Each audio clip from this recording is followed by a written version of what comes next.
It was one of those days where everything felt normal until it didn't. My name's Rachel, and managing a hotel pretty much sums up my life. The check-ins and check-outs never stop, and you've got to be ready for anything, especially complaints. I was at the front desk when a guy came storming over. He looked expensive, fancy suit, slicked back hair, the whole deal. He slammed his phone on the counter and glared at me like it was my fault his room wasn't right. The state of my room is unacceptable. Who's responsible for this? He snapped, his voice sharp. I put on my best customer service smile, trying to smooth things. I'm sorry about that. I'm Rachel, the manager.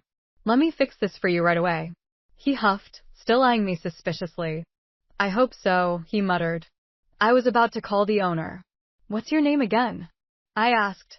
Rachel, I repeated, keeping calm. Let's sort this out. How about I upgrade you to one of our best free rooms to compensate for the inconvenience? As we walked to the new room, I noticed him relax. Sorry for blowing up like that, he said, scratching the back of his neck. Name's Sean. I've been on the road for weeks, and it's wearing me down. No worries, Sean. We all have days like that. Let's just make sure the rest of your stay is pleasant, I said, opening the door to one of our top rooms. He looked inside, and his face brightened. This will do nicely. Thanks. Seeing him calm down was a relief. As I filled out some paperwork, we started chatting. It turned out he was a cryptocurrency investor, traveling to enjoy the rewards of his smart decisions. It's not as great as it sounds, he admitted. I can imagine, I said, handing him his new room keys. But hey, you get to meet new people all the time, right? He chuckled. Yeah, like hotel managers who know how to handle a grumpy guest. I laughed. Part of the job's charm. Before heading to his room, he paused. Hey, Rachel, would you like to grab dinner later? I owe you for dealing with my tantrum. I was a little surprised. I didn't see that coming, but he seemed sincere. Sure, Sean. That would be nice. And just like that, I ended up having dinner with a guest from the hotel. We talked about everything from cryptocurrency to our favorite pizza toppings. He was easy to talk to, laughed a lot, and didn't mind when I vented a bit about my busy day. After that unexpected dinner, Sean and I started spending more time together. It wasn't like one of those cheesy love stories. It felt more real, more raw.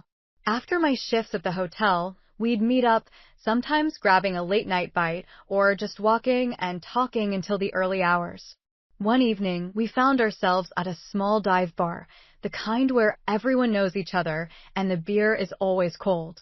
We were tucked in a corner booth, the noise of the bar just a quiet background hum to our conversation. Sean was peeling a label off his beer bottle, something he always did when he had something on his mind. You know, Rachel, I've traveled a lot, seen a lot of places, but life on the road can get pretty lonely, he said. Yeah, I took a sip of my drink, watching him closely. So why keep doing it? Why not settle down or something? He let out a short, dry laugh. Settle down and do what? Invest in real estate, get a dog, and mow the lawn on Sundays? That's not me. I chuckled, shaking my head. It doesn't have to be that boring, you know. But I get it. Freedom's hard to let go of. We sat in comfortable silence for a bit, just listening to the buzz of the bar. Then, without really meaning to, I started talking about my own life, sharing more than I had with anyone in a long time. You know, after my parents died, it was just me and my little sister, Janet. I had to grow up fast and take care of both of us. I put everything on hold, her schooling, her life. It all depended on me. Sean turned to me, his face serious. That's heavy, Rachel. Must have been tough taking on all that responsibility. Yeah, it was rough, but what can you do? You play the hand you're dealt, I shrugged, trying to keep the mood from getting too heavy. You've done well for yourself, though, he said, trying to lift the mood. Managing a hotel and all. I laughed, a real laugh this time. Yeah, I guess. Managing the hotel, paying the bills, making sure Janet had a more or less normal life. He leaned in, his eyes serious. You're remarkable, you know that. Stop it, I said playfully, swatting his arm. But inside, his words made me feel warm like he saw me. So what about you? I asked, changing the subject. You ever think about having a family? I asked, turning the conversation to him. Sean shifted in his seat, looking a bit uncomfortable. Family. That's a tricky one. Let's just say my parents and I don't see things the same way. They have their empire, and I have my life on the road. An empire, huh? I teased, bumping his shoulder. Sounds fancy. He gave a small smile. Not as fancy as it sounds. More like a lot of expectations and being tied down. We spent hours talking that night. It felt like opening up, breaking down some walls between us. I didn't even realize how late it was until the bartender started putting chairs on the tables. Things with Sean had been going well, but he always kept a bit of distance when it came to serious conversations, like where we were headed. Until one evening when everything changed. I had invited Sean over for dinner at my place. It was the first time he'd seen where I lived, other than just picking me up for dates. He walked around my apartment, looking at everything. This is nice. Nice, Rachel. I didn't expect you to live in a place like this, he said, sounding genuinely surprised. Surprised? I laughed, spreading my arms. What did you think? I lived in a shack or something? After my parents passed, they left us in a good spot. We sold their house, and I bought this apartment for Janet and me. I made the first payment on the mortgage, and now it's mine. Sean nodded, clearly impressed. You've done well for yourself. I mean well. The evening went on, and after dinner, we sat on the couch with a bottle of wine between us. That's when he dropped the bombshell. Rachel, I've been doing a lot of thinking about us. My heart started to race as I raised an eyebrow. Oh yeah, and what have you been thinking? He took my hand, his eyes locking onto mine. I love you, Rachel. I know I said I wasn't looking to settle down, but with you, it's different. I can't imagine being anywhere else but here with you. His words hit me like a wave. Just a few weeks ago, he was all about not committing, and now this. But when I looked into his eyes, I could see he was serious. Are you sure, Sean? This isn't just something you're saying because of the moment. He shook his head, squeezing my hand. I've never been more serious about anything, Rachel. Will you marry me? The question hung in the air, heavy with meaning. My mind raced, but my heart had already decided. Before I could think twice, I said, yes. Yes, I'll marry you. And just like that, we were engaged. A couple of weeks later, Sean gave me a beautiful ring, simple but elegant. It felt like a dream, like I was stepping into something surreal. I didn't want to wake up from the dream I was living in. Sean started talking about the wedding almost right away. You deserve something amazing, Rachel. Let's have a wedding no one will ever forget, he said one evening while we looked over budgets and venues. I felt unsure when he suggested the financial plan. I was thinking, since I have the contacts, I'll organize everything. You just provide the funds. Say $30,000, and I'll cover the honeymoon at the most luxurious hotel in the world. After that, we'll get a house together. The amount made me pause. It was a lot, almost everything I had. But seeing the excitement on his face made me push aside my doubts. Okay, if you think that's best. I trust you, Sean. I transferred the money into his account, and he took over the planning. Watching him get so involved in the arrangements made my heart swell. Here was a man who had come into my life out of the blue, but now felt like he'd always belonged. Every night, I went to bed with a smile, thinking about how lucky I was and how perfectly everything was turning out.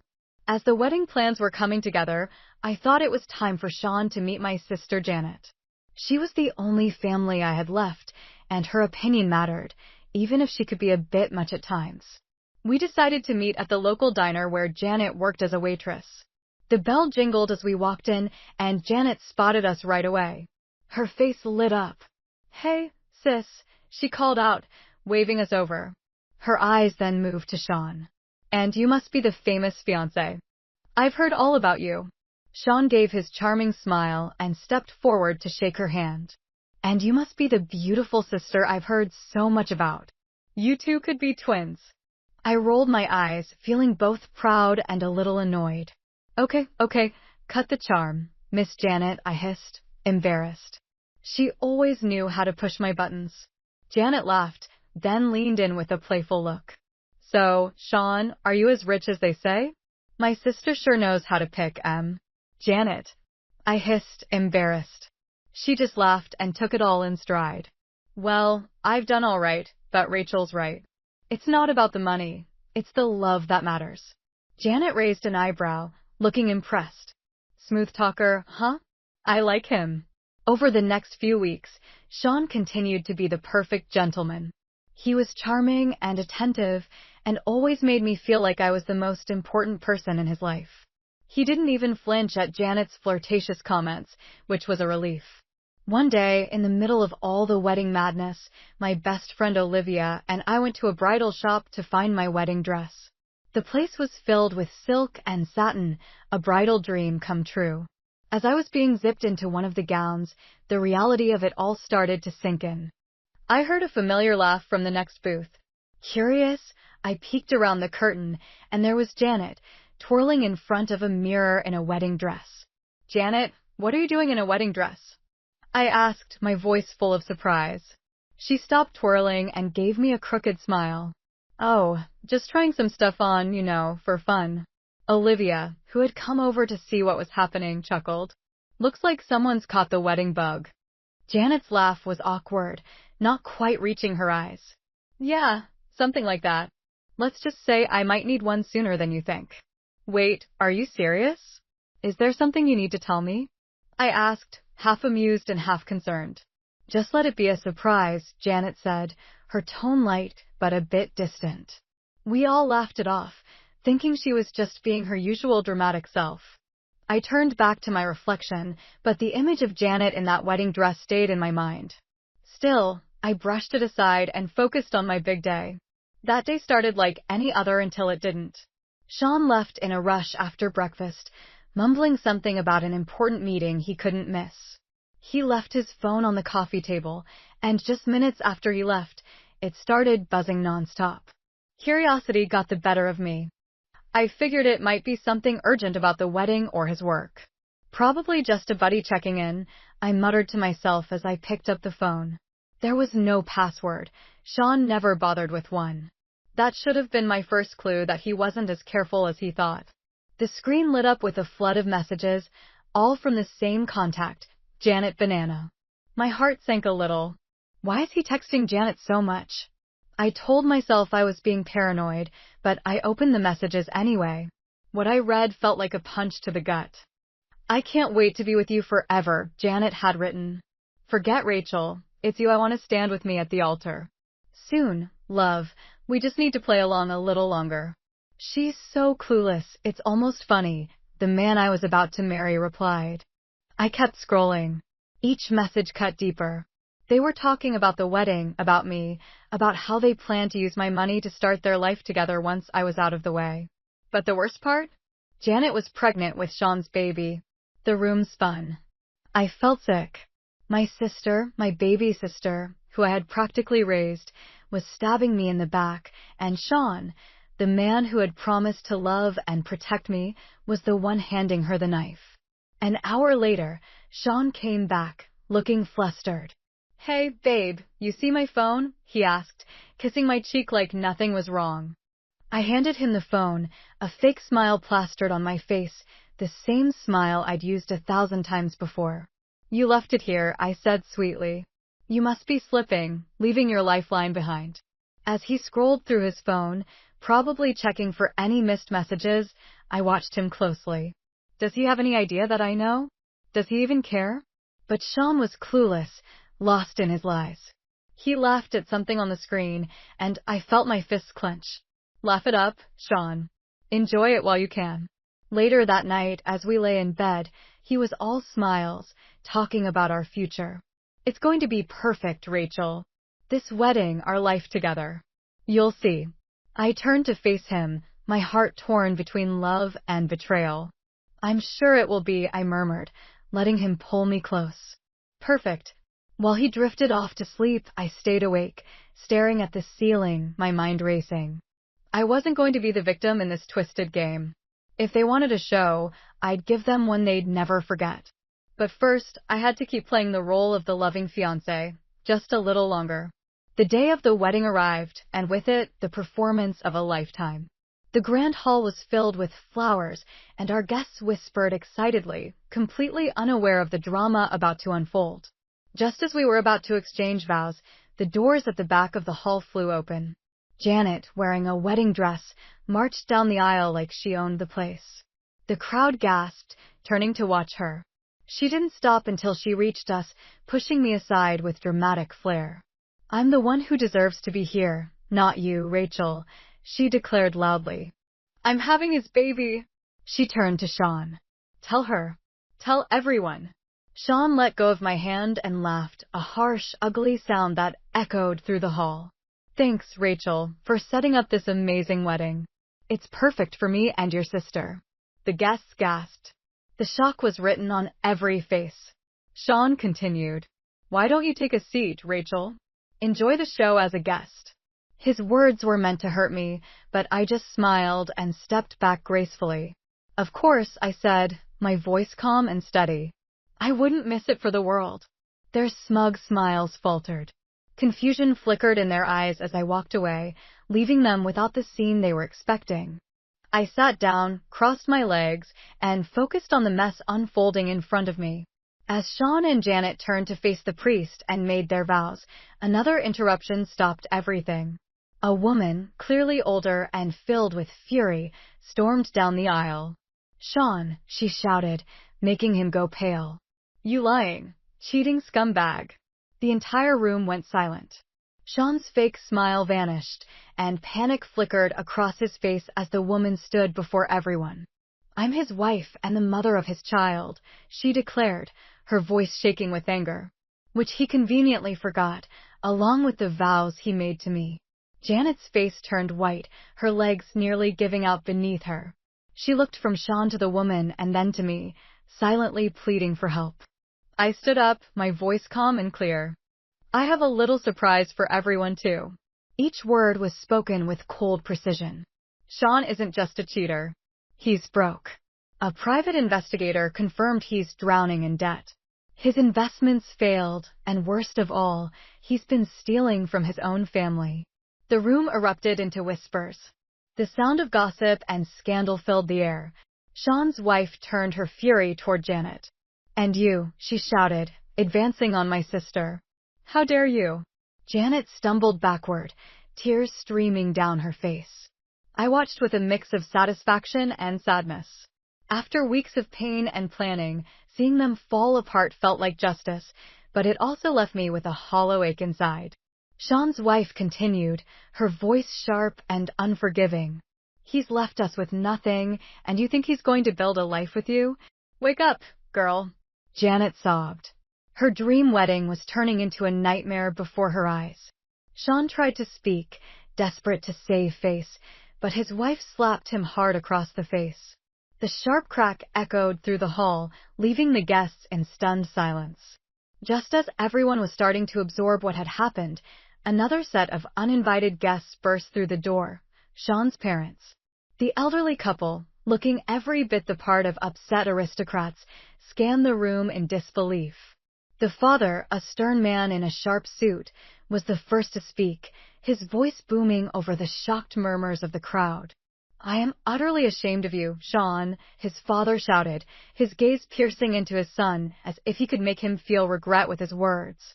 His mother, a frail woman with tears streaming down her face, clutched a handkerchief tightly. "My son, how could you?" she sobbed. "This is not how we raised you. Deceiving these women is unforgivable." Sean stood there, his usual smooth charm gone, crumbling under the weight of his family's public disapproval. He tried to speak, to explain, but his father cut him off. "You are no longer part of this family's legacy. Consider yourself without an inheritance," his father declared, his voice cold and final. The room erupted into chaos once again. Guests pulled out their phones, likely capturing the dramatic downfall of what was supposed to be my dream wedding. In the weeks that followed, I took Sean to court. I sued him to get back the $30,000 I had foolishly handed over for the wedding. The evidence was clear, and the judge ruled in my favor, ordering Sean to repay every penny. Not long after, Sean's wife also took legal action. She sued him for emotional distress, deception, and alimony for their daughter. I attended every court session, feeling a bittersweet sense of justice as I watched Sean face the consequences of his actions. To my surprise, Janet was by his side, supporting the man who had nearly ruined me. One day, outside the courtroom, Janet confronted me. "He loves me, Rachel. And I love him. We're going to get through this, no matter what you or anyone else thinks," she said, her voice shaky but determined. I stared at her, the sister I once loved, now almost a stranger. Love? Do you call this love? He used both of us, Janet. Open your eyes. He's a liar. But he's changed. He'll change for me, she insisted, her voice trembling. You just couldn't see the good in him. I shook my head, a cold laugh escaping me. Good? There's no good in him, Janet. He's a con artist, and you're just another one of his victims. As I walked away, the weight of everything that had happened pressed down on me, the lies, the betrayal, the court battles. It had all taken a toll. Yet, there was a strange sense of closure. The man who had promised to love me had shown his true self, and I had exposed him for the world to see. The final chapter of my story with Sean didn't end with a bang, but with a quiet silence as he slipped out of town, leaving behind a trail of broken promises and unpaid debts. He had managed to settle his debts with me and his legal wife, maybe thinking that would wipe his slate clean before he disappeared. But the real mess he left behind was with Janet, my sister, who is now alone and pregnant. A few weeks after Sean vanished, Janet showed up at my apartment. It was the first time we'd seen each other since the drama at the courthouse.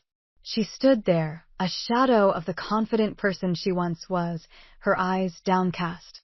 "Rachel, I need help," she said, her voice shaking. "He left me, and I'm going to have his baby. I have nothing."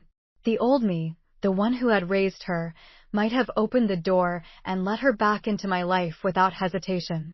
But too much had happened. "You have the apartment, and you'll have the baby. That's a start. You're not on the streets, Janet. You're not helpless." "But I don't have any money, Rachel. The bills, the baby. I need help." I shook my head. The decision was firm in my heart, even though it hurt to see her like this. "You made your choice, Janet. Now you can make another. Figure it out, like I had to when Mom and Dad died, and like I did when you betrayed me." She broke down, covering her face with her hands, her body trembling. "I never meant to hurt you. I thought I was in love. I did. Love doesn't make you betray your family. Love doesn't make you stand by while I was humiliated. You didn't love me enough to stay away from him or to tell me the truth before everything fell apart." Janet looked up, desperation in her eyes. "So that's it? You're just going to turn me away?" "Yes, that's it," I said, my voice steady. "You're going to walk away from here and take care of your child, just like I took care of you." I turned back to my apartment and closed the door, shutting out her cries with a final, echoing slam. It was the hardest thing I had ever done, but it was necessary. After that day, life slowly returned to a peaceful normal I hadn't realized I missed.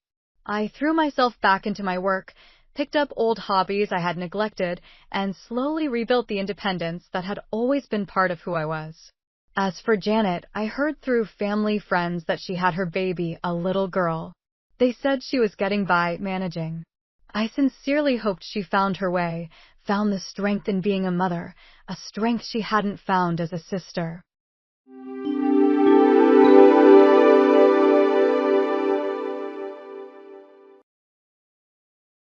I stared at my reflection in the mirror, my fingers gently tracing the outline of the prominent birthmark on my face. The pulsating grief and anger threatened to consume me as the words echoed in my mind. "Can't she do something about that hideous mark? It's so distracting."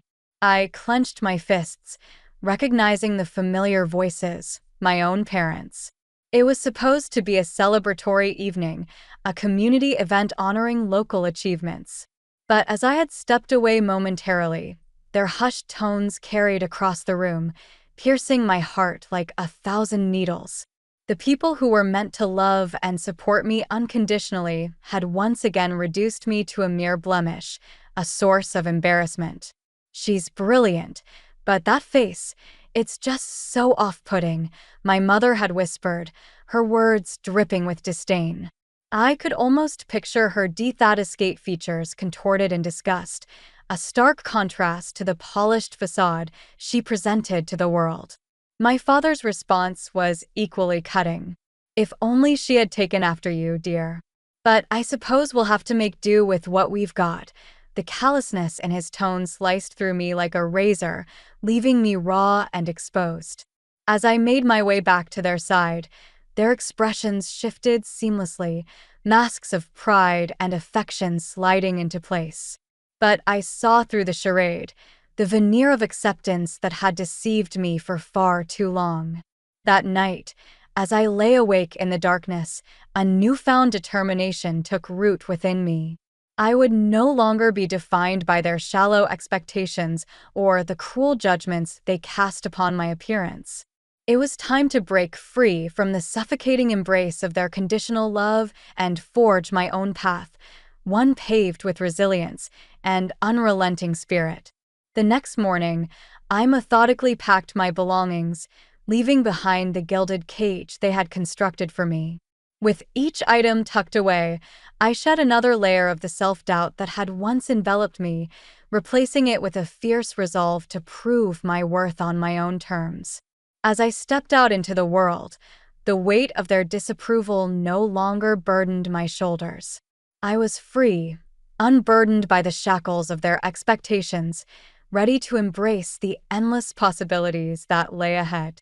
And in that moment, I made a silent vow. One day they would understand the true depth of their mistake, and I would emerge victorious, a testament to the indomitable strength that lay beneath the surface they had so carelessly dismissed. Living under my parents' roof felt like being slowly suffocated, each day another twist of the vice crushing my spirit.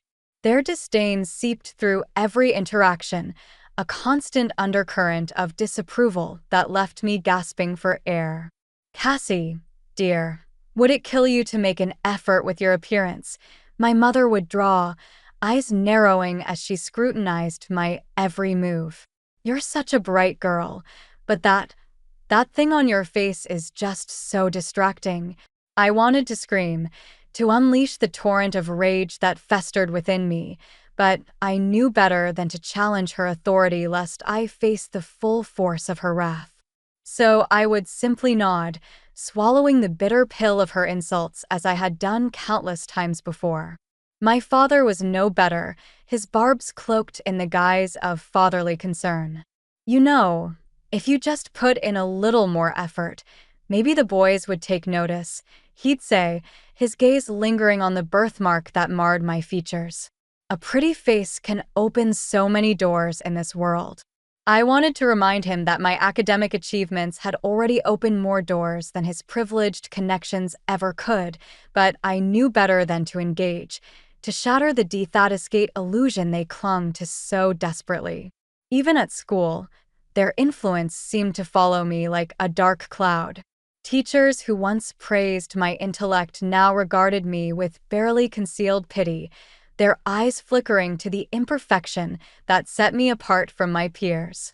"Cassie, your grades are excellent as always," Mrs. Henderson would say, her voice tinged with reluctance. "But have you considered, well, perhaps some cosmetic procedures could help you reach your full potential?" I would clench my jaw, biting back the retort that burned on my tongue. How could they not see that my potential extended far beyond the superficial confines they so obsessively guarded? It was during one particularly heated argument that the fragile threads holding our family together finally snapped. I had overheard yet another demeaning conversation, their voices dripping with shame and disgust as they lamented the cruel hand fate had dealt them in the form of their disfigured daughter. "Enough," I had shouted, storming into the room with tears streaming down my face. "I'm done being your constant source of humiliation, your dirty little secret to be hidden away from the world." Their expressions froze, a mixture of shock and guilt that quickly morphed into defensive anger. But I didn't give them a chance to respond. grabbing what few belongings I could carry and fleeing into the night. As I stood on the doorstep of Orthodox's humble apartment, my heart pounded with a mixture of fear and exhilaration. This kind-hearted family friend had always seen past my outward appearance, embracing me with a warmth and acceptance that had been sorely lacking in my own home. With a trembling hand, I knocked on the door, and Orthodox's concerned face appeared before me. One look at my disheveled state was all it took for her to usher me inside, enveloping me in a comforting embrace that spoke volumes. In that moment, I knew that my life had irrevocably changed. The shackles of my parents' shallow expectations had been broken, and a new path lay before me, one paved with the promise of self-discovery and the chance to forge my own destiny, free from the constraints of their superficial values. The weeks that followed my dramatic departure from my parents' home were a whirlwind of emotions. Orthodox's unwavering support was a lift Thaddeus in her small apartment, a safe haven from the storm that had upended my world. "You're safe here, child," she would reassure me, her gentle voice a balm to my wounded soul. "Those people have no idea what a remarkable young woman you are." Her words were a stark contrast to the constant barrage of criticism I had endured for so long. For the first time in years, I could breathe freely, without the weight of their disapproval suffocating my every move. Still, the past had a way of creeping back in, no matter how hard I tried to outrun it. Late at night, when the shadows grew long and the silence became deafening, their voices would echo in my mind, taunting me with reminders of my supposed inadequacies. "Who would want to be with someone like you?" My mother's sneering tone would taunt. "You're nothing but a blemish, a stain on our family's reputation." I would clench my fists, willing the tears not to fall, but the pain was always there, a constant ache that threatened to consume me if I let my guard down for even a moment. It was during one of these sleepless nights that I overheard a conversation that would change the course of my life forever.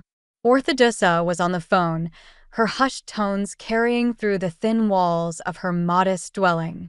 "They're despicable, treating their own daughter like some sort of embarrassment," she hissed, her voice trembling with barely contained rage. "If they can't see what an incredible young woman she is, then they don't deserve to have her in their lives." My heart raced as the weight of her words sank in.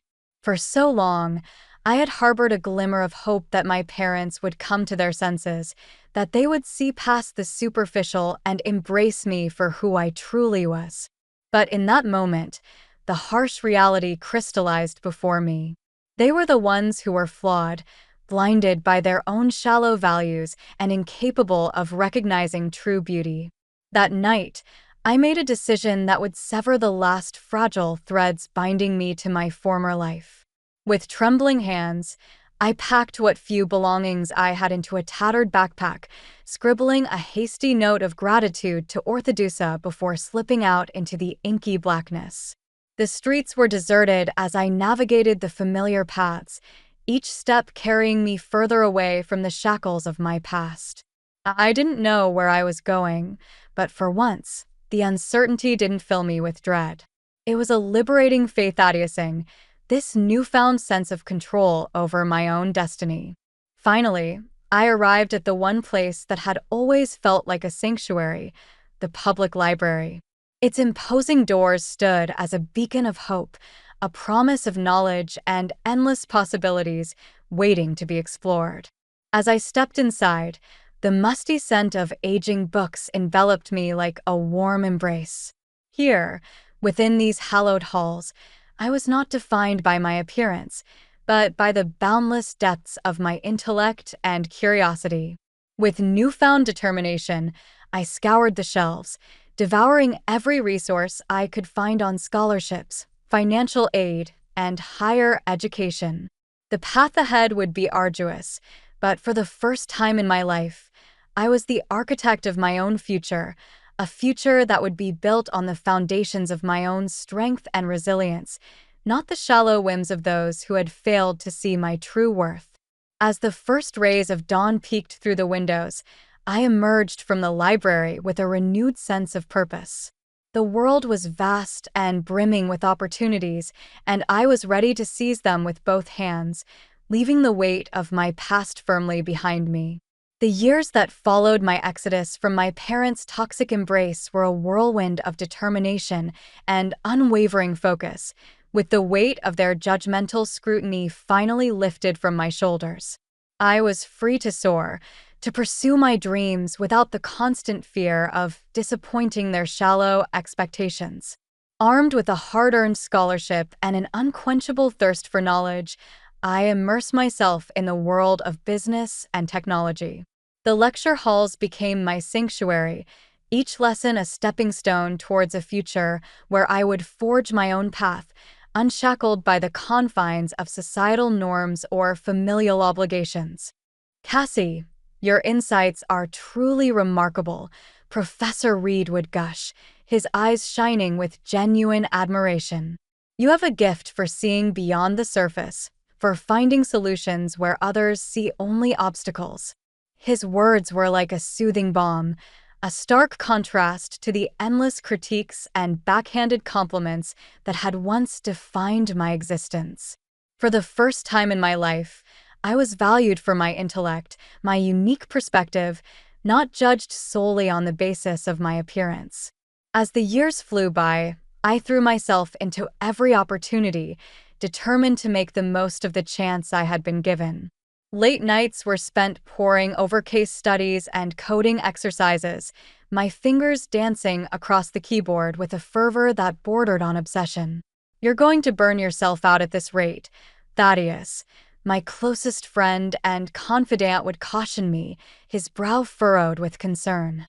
"You've already proven yourself 1,000 times over. Don't you think it's time to take a break?" But I couldn't afford to slow down, not when the taste of success was so tantalizingly close. I had spent too many years shackled by the limitations imposed upon me, and I wasn't about to let this chance at freedom slip through my fingers. The day of my graduation was a triumph unlike any other. As I crossed the stage, my diploma clutched tightly in my hand, the weight of my accomplishments settled upon me like a warm embrace. This was more than just a piece of paper. It was a testament to my resilience, a defiant middle finger to those who had doubted my worth. In the crowd, I caught a glimpse of Orthodox's beaming face, her eyes shining with pride and unshed tears. She had been my steadfast champion, my unwavering source of support when the world had seemed darkest, and in that moment, her presence was all the validation I needed. As the ceremonial proceedings drew to a close, a fire ignited within me, a burning desire to forge a path that would not only secure my own future, but serve as a resounding declaration of my triumph over adversity. It was then that the seeds of my grand plan took root, a masterful scheme that would bring me face to face with the very people who had once sought to diminish me. But this time, the playing field would be tilted in my favor, and I would wield the power to exact the kind of retribution they had once deemed me unworthy of. With Thaddeus by my side, I poured every ounce of my being into crafting a tech startup that would revolutionize the world of digital security. Our innovative approach quickly gained traction, and before long, we found ourselves at the helm of a burgeoning empire, one built on the foundations of our unwavering determination and shared belief in the power of resilience. As our success mounted, whispers began to circulate, whispers that eventually reached the ears of those who had once cast me aside like a blemish to be hidden away. And it was then that the true reckoning began to take shape, a masterful plan that would bring my parents to their knees, forcing them to confront the consequences of their shallow cruelty in the most public and humiliating of ways. The day of my college graduation was a pivotal moment, a turning point where the past and the future collided in a perfect storm of reckoning. As I stood there, basking in the warmth of accomplishment, a familiar presence caught my eye, my parents hovering awkwardly at the edges of the celebration. For a fleeting moment, A part of me yearned for their embrace, for the unconditional love and pride that should have been my birthright. But the memories of their cruelty were too fresh, too deeply etched into the fabric of my being, and I steeled myself against the flicker of hope that threatened to ignite within me.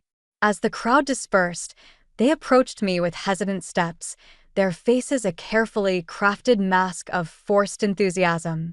"Cassie, darling," my mother cooed, her eyes darting nervously towards the prominent birthmark that had once been the source of so much derision. "We're so proud of you." My father nodded in agreement, his smile strained and insincere. Who would have thought our little girl would turn into such a success? I bit back the bitter retort that danced on the tip of my tongue, schooling my features into a practiced expression of neutrality. They thought they could sweep back into my life, riding on the coattails of my accomplishments, as if the years of anguish and rejection had never occurred. "Thank you," I managed through gritted teeth, my voice devoid of warmth. "It's been a long road, but I've made it." They shifted uncomfortably, sensing the undercurrent of tension that crackled between us like a live wire. It was Thaddeus who stepped in, his presence a grounding force in the midst of the storm. "Cassie worked harder than anyone I know," he interjected, his arm draped protectively around my shoulders. "She's going to change the world with her ideas." My parents' gazes flickered to him, curiosity mingling with a hint of envy at the easy camaraderie between us. "Well, that's just wonderful," my mother gushed, her tone saccharine sweet. "And we're sure you'll remember your family when you've made it big, won't you, dear?" The implication was clear. They expected to bask in the glow of my success, to reap the rewards without ever having sown the seeds of support and encouragement that I had so desperately craved. It was in that moment that the seeds of my grand plan took root, a dethodiciously devious scheme that would bring them to their knees, forcing them to confront the true depth of their shallowness and the price they would pay for their cruelty. With a saccharine smile, I nodded in acquiescence, playing the part of the dutiful daughter they had always longed for. "Of course, mother, father," I murmured, my voice dripping with false sincerity. I would never dream of forgetting the people who made me who I am today. Their faces lit up with smug satisfaction, oblivious to the subtle shift in the power dynamic that had just occurred. They thought they had me firmly in their grasp, a puppet dancing on the strings of their expectations. Little did they know that I was the true master of this game, and the stage was already being set for their ultimate downfall. In the months that followed, Thaddeus and I poured every ounce of our beings into crafting a tech startup that would revolutionize the world of digital security. Our innovative approach quickly gained traction, and before long, we found ourselves at the helm of a burgeoning empire, one built on the foundations of our unwavering determination and shared belief in the power of resilience. As our success mounted, whispers began to circulate, whispers that eventually reached the ears of my parents, who had long since squandered their own wealth on ill-advised ventures and lavish indulgences. It was then that they came crawling back, their pride crumbling in the face of financial ruin and the promise of my newfound affluence. "Cassie, my dear," my mother simpered, her voice thick with false endearment, "we've been so worried about you out there in the big city all alone." My father nodded gravely, his eyes alight with grief. "Read your mother and I were hoping we could reconnect, catch up on old times. Maybe you could help us out a little now that you've made it big." I regarded them coolly, my mask of indifference firmly in place, as I took in their pathetic attempts at manipulation. "Of course," I replied, my tone carefully measured. "In fact, I have the perfect opportunity for us to reconnect, a lavish event to celebrate the launch of my latest venture." Their eyes widened with barely concealed avarice, visions of wealth and status dancing before their eyes. "We wouldn't miss it for the world," my father assured me, his hand already outstretched in anticipation of the riches he expected to be bestowed upon him.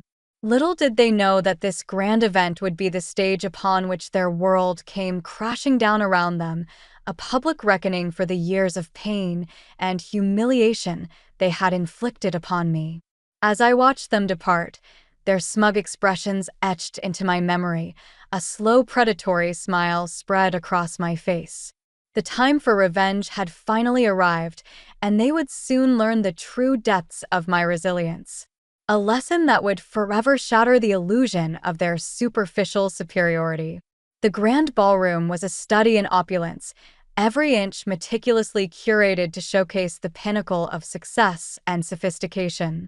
But beneath the glittering chanthadiosaurus and sumptuous decorations lay a far more sinister purpose, the stage upon which my long-awaited reckoning would finally unfold.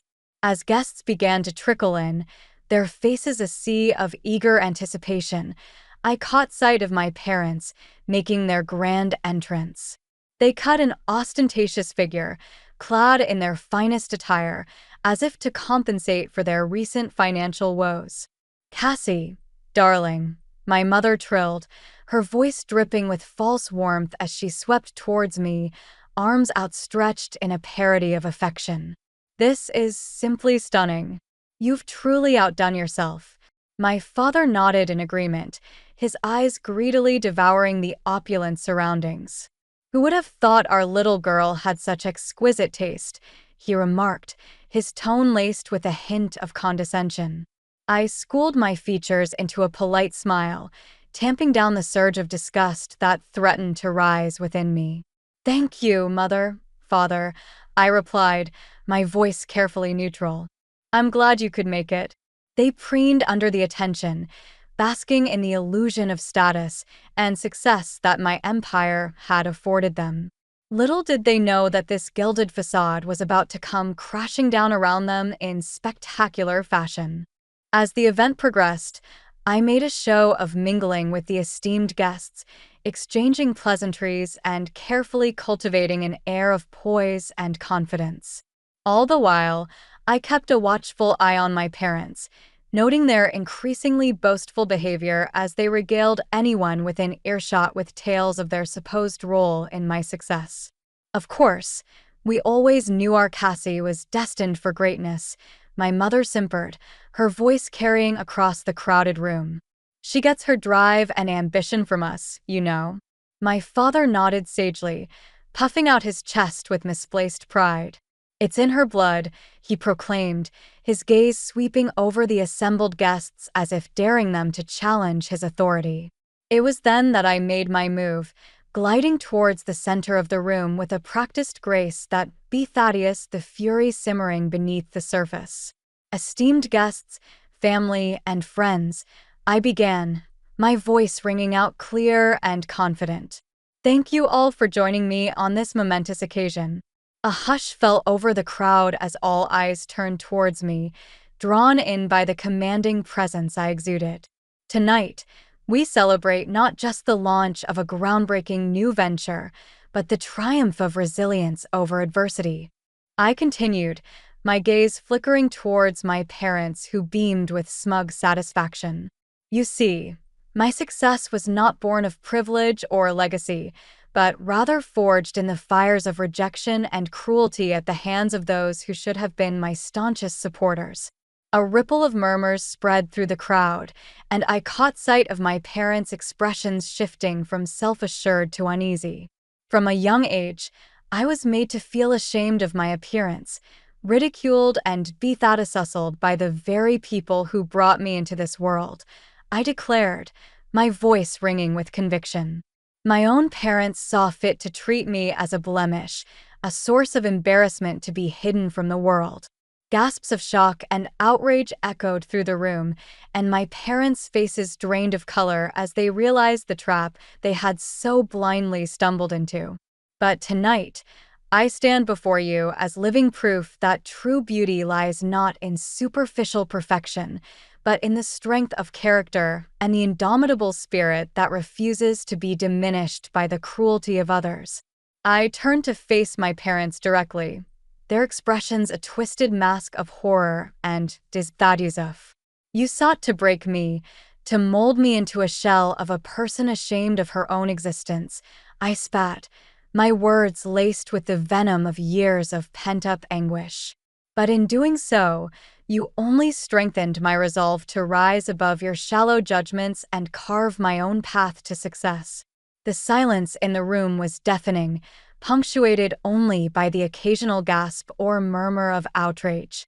My parents, once so assured in their perceived superiority, now cowered before the weight of their own cruelty laid bare for all to witness. "Tonight, you reap the bitter harvest of your actions," I proclaimed, my voice ringing out like a judge's gavel.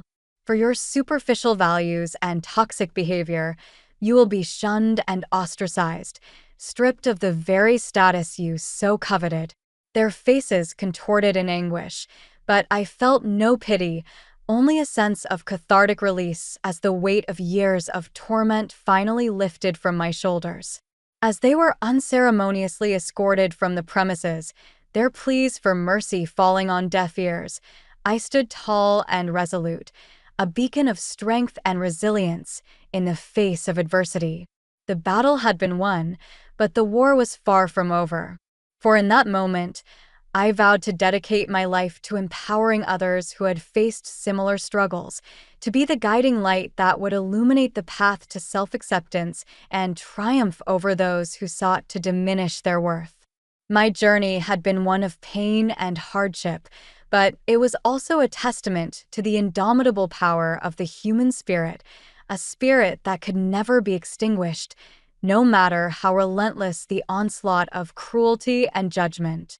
And as I looked out over the somber faces of those who had borne witness to my reckoning, I knew that my story was just beginning, a story that would inspire generations to come and shatter the shackles of society's narrow definitions of beauty and worth. The days following my public reckoning were a whirlwind of chaos and consequences. As word of my parents' cruelty spread like wildfire, they found themselves swiftly ostracized from the very social circles they had once so desperately clung to. Invitations to exclusive events were abruptly rescinded, and doors that had once been flung open now slammed shut in their faces. The facade of respectability they had so carefully constructed lay in tatters, exposed for the hollow sham it truly was. Yet even in the face of their mounting isolation, they remained steadfast in their delusions of entitlement, lashing out at me with the same vitriol that had fueled their actions for years. "You ungrateful wretch," my mother screeched, her perfectly coiffed hair askew as she pounded on the door of my penthouse suite. "After everything we've done for you, this is how you repay us?" My father's voice echoed her outrage, his tone laced with thinly veiled threats. "You'll regret this, Cassie. Mark my words. We'll make sure you pay for your insolence." I watched their tirade unfold through the security camera feed, a strange sense of detachment washing over me. Gone were the days when their words held the power to shatter my resolve. In their place was a quiet confidence, a knowledge that I had finally seized control of my own narrative.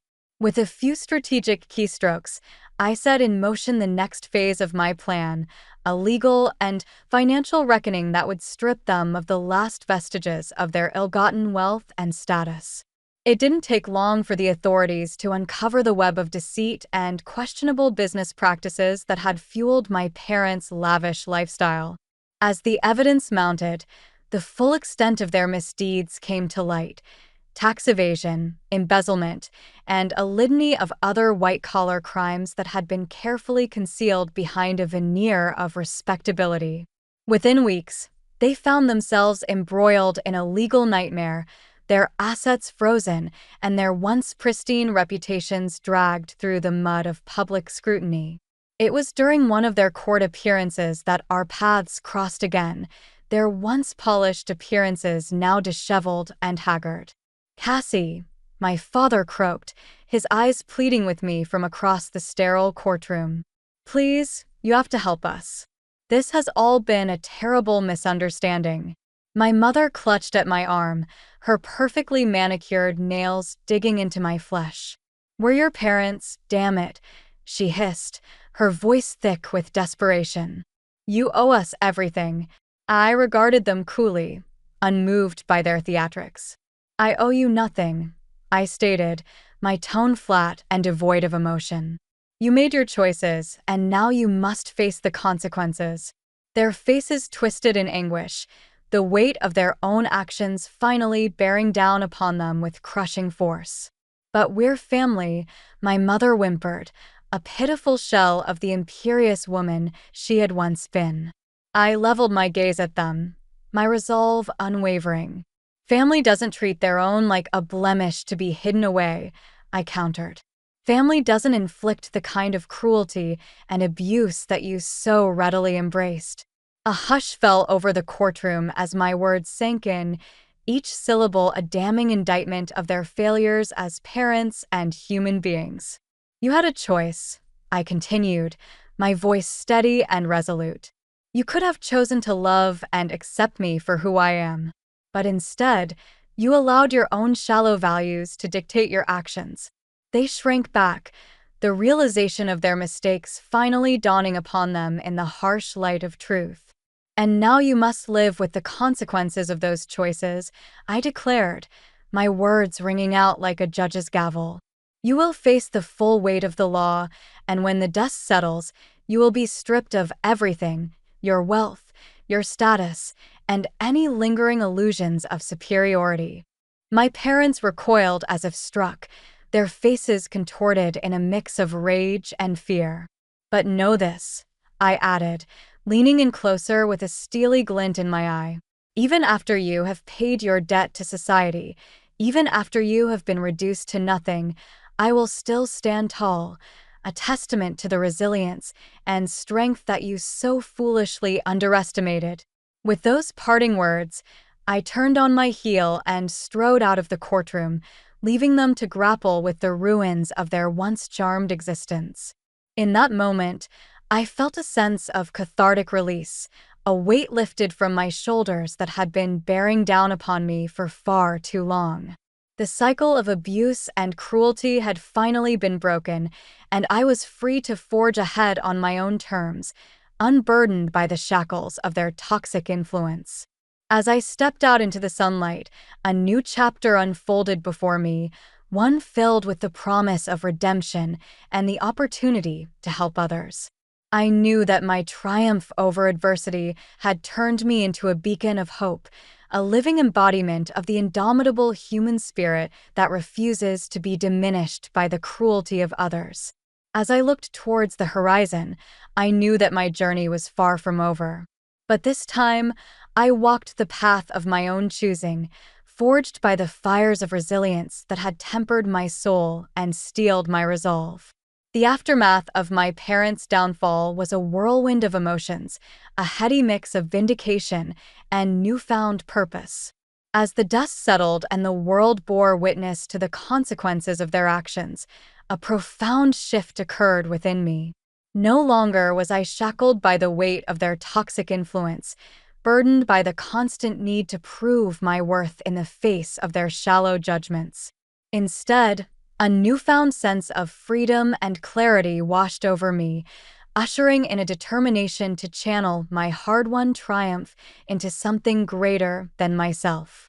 It was during this time of reflection that Orthodusa, my steadfast ally and surrogate mother, reached out to me with a proposition that would set the course for the next chapter of my life. "Cassie," she began, her voice warm and filled with pride, "what you've accomplished is nothing short of remarkable. But I sense that this is just the beginning for you." I nodded, my fingers idly tracing the outline of the birthmark that had once been a source of such anguish. Now it stood as a badge of honor, a testament to the resilience that had carried me through the darkest of times. "I want to help others like me, Orthodusa," I confided, my voice steady and resolute. "Too many people are made to feel ashamed and diminished because of things they can't control, their appearance, their disabilities, their circumstances." Orthodusa's eyes shone with a mix of pride and understanding. And that's precisely why I think you should consider starting a foundation, she suggested, her words igniting a spark within me.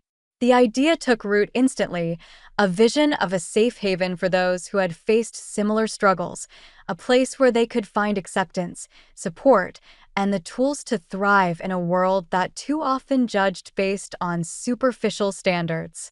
A foundation dedicated to empowering individuals and challenging society's narrow definitions of beauty and worth. I mused, the possibilities unfolding before me like an intricate tapestry. Orthodoxa nodded, her smile widening. Exactly. With your platform and resources, you could make a real difference in the lives of so many people who feel lost and alone. Without hesitation, in the weeks that followed, I poured myself into the creation of the Resilient Foundation, assembling a team of like-minded individuals who shared my vision of a more inclusive and compassionate world. Thaddeus, my loyal friend and business partner, was the first to join the cause, his unwavering support a constant source of strength. "You know I'm with you every step of the way, Cass," he declared, his eyes alight with determination. "This is bigger than revenge. It's about creating a legacy that will outlive us all." One by one, others followed suit, drawn to the powerful message of resilience and self-acceptance that lay at the heart of our mission. Counselors, educators, and advocates from all walks of life rallied to our cause, each bringing their own unique perspectives and experiences to the table. As the foundation took shape, so too did the scope of our impact. We launched outreach programs in schools and communities, providing resources and support for those struggling with societal pressures and discrimination. I found myself speaking at events and conferences, sharing my story and inspiring others to embrace their own unique qualities with pride and confidence. "You are not defined by the labels others place upon you," I would declare to rapt audiences.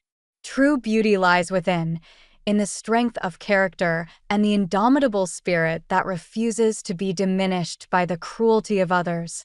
My words resonated deeply, striking a chord with those who had long felt marginalized and unseen.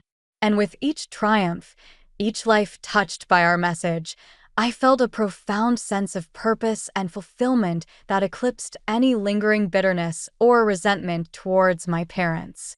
For in the end, my journey had not been one of revenge, but of transformation, a metamorphosis from a wounded soul to a beacon of hope and resilience.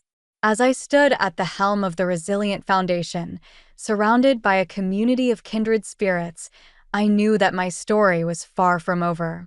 It was merely the beginning of a legacy that would inspire generations to come, a testament to the indomitable power of the human spirit and the triumph of self-acceptance over society's narrow confines. As I looked towards the future, I felt a sense of peace and purpose that had once seemed so elusive, a deep understanding that true beauty lies not in physical perfection, but in the unwavering determination to embrace one's authentic self, flaws, imperfections, and all. And in that moment, I knew that my greatest victory had not been in exacting revenge upon those who had wronged me, but in rising above their limitations and forging a path that would forever shatter the shackles of society's narrow definitions of worth. Thanks for watching. How did you find the story? Let me know in the comments below. Remember to like this video and subscribe to our channel for more awesome stories like this. Your feedback and support mean a lot.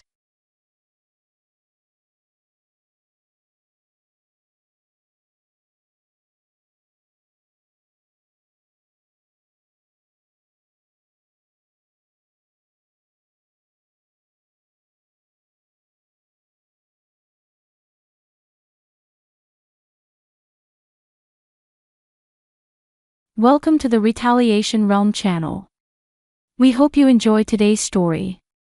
Evelyn, what's the deal with me being stuck solo at my sister's wedding? I found myself isolated. When I inquired about it, her mother-in-law smirked before replying, "Oh, was that the case? Well, it's all right. A middle school graduate is hardly a feather in the family cap. Evelyn always had a knack for belittling me, and as others began to take notice, I felt even more out of place, drowning in embarrassment. "What do you even know about Eddie?" "You don't know my brother," I muttered, feeling utterly defeated. Then my sister, Lydia, appeared, and the dynamic shifted. "My name's Eddie Smith. I turned 42 this year." I began unraveling the story of our upbringing since our parents passed away in a car accident when we were kids. Lydia and I, just a year apart, were raised by our grandparents. Though we felt vulnerable without our parents, our grandparents filled our lives with love, ensuring we never felt alone. However, as our grandparents grew older, I felt the weight of responsibility. I started working right after middle school, despite Lydia's encouragement to pursue higher education. "Are you sure you don't want to go to high school? You don't have to bear this burden alone," she urged, her concern palpable. But I couldn't shake the need to support our family, especially Lydia, whose dream of becoming a doctor fueled my determination.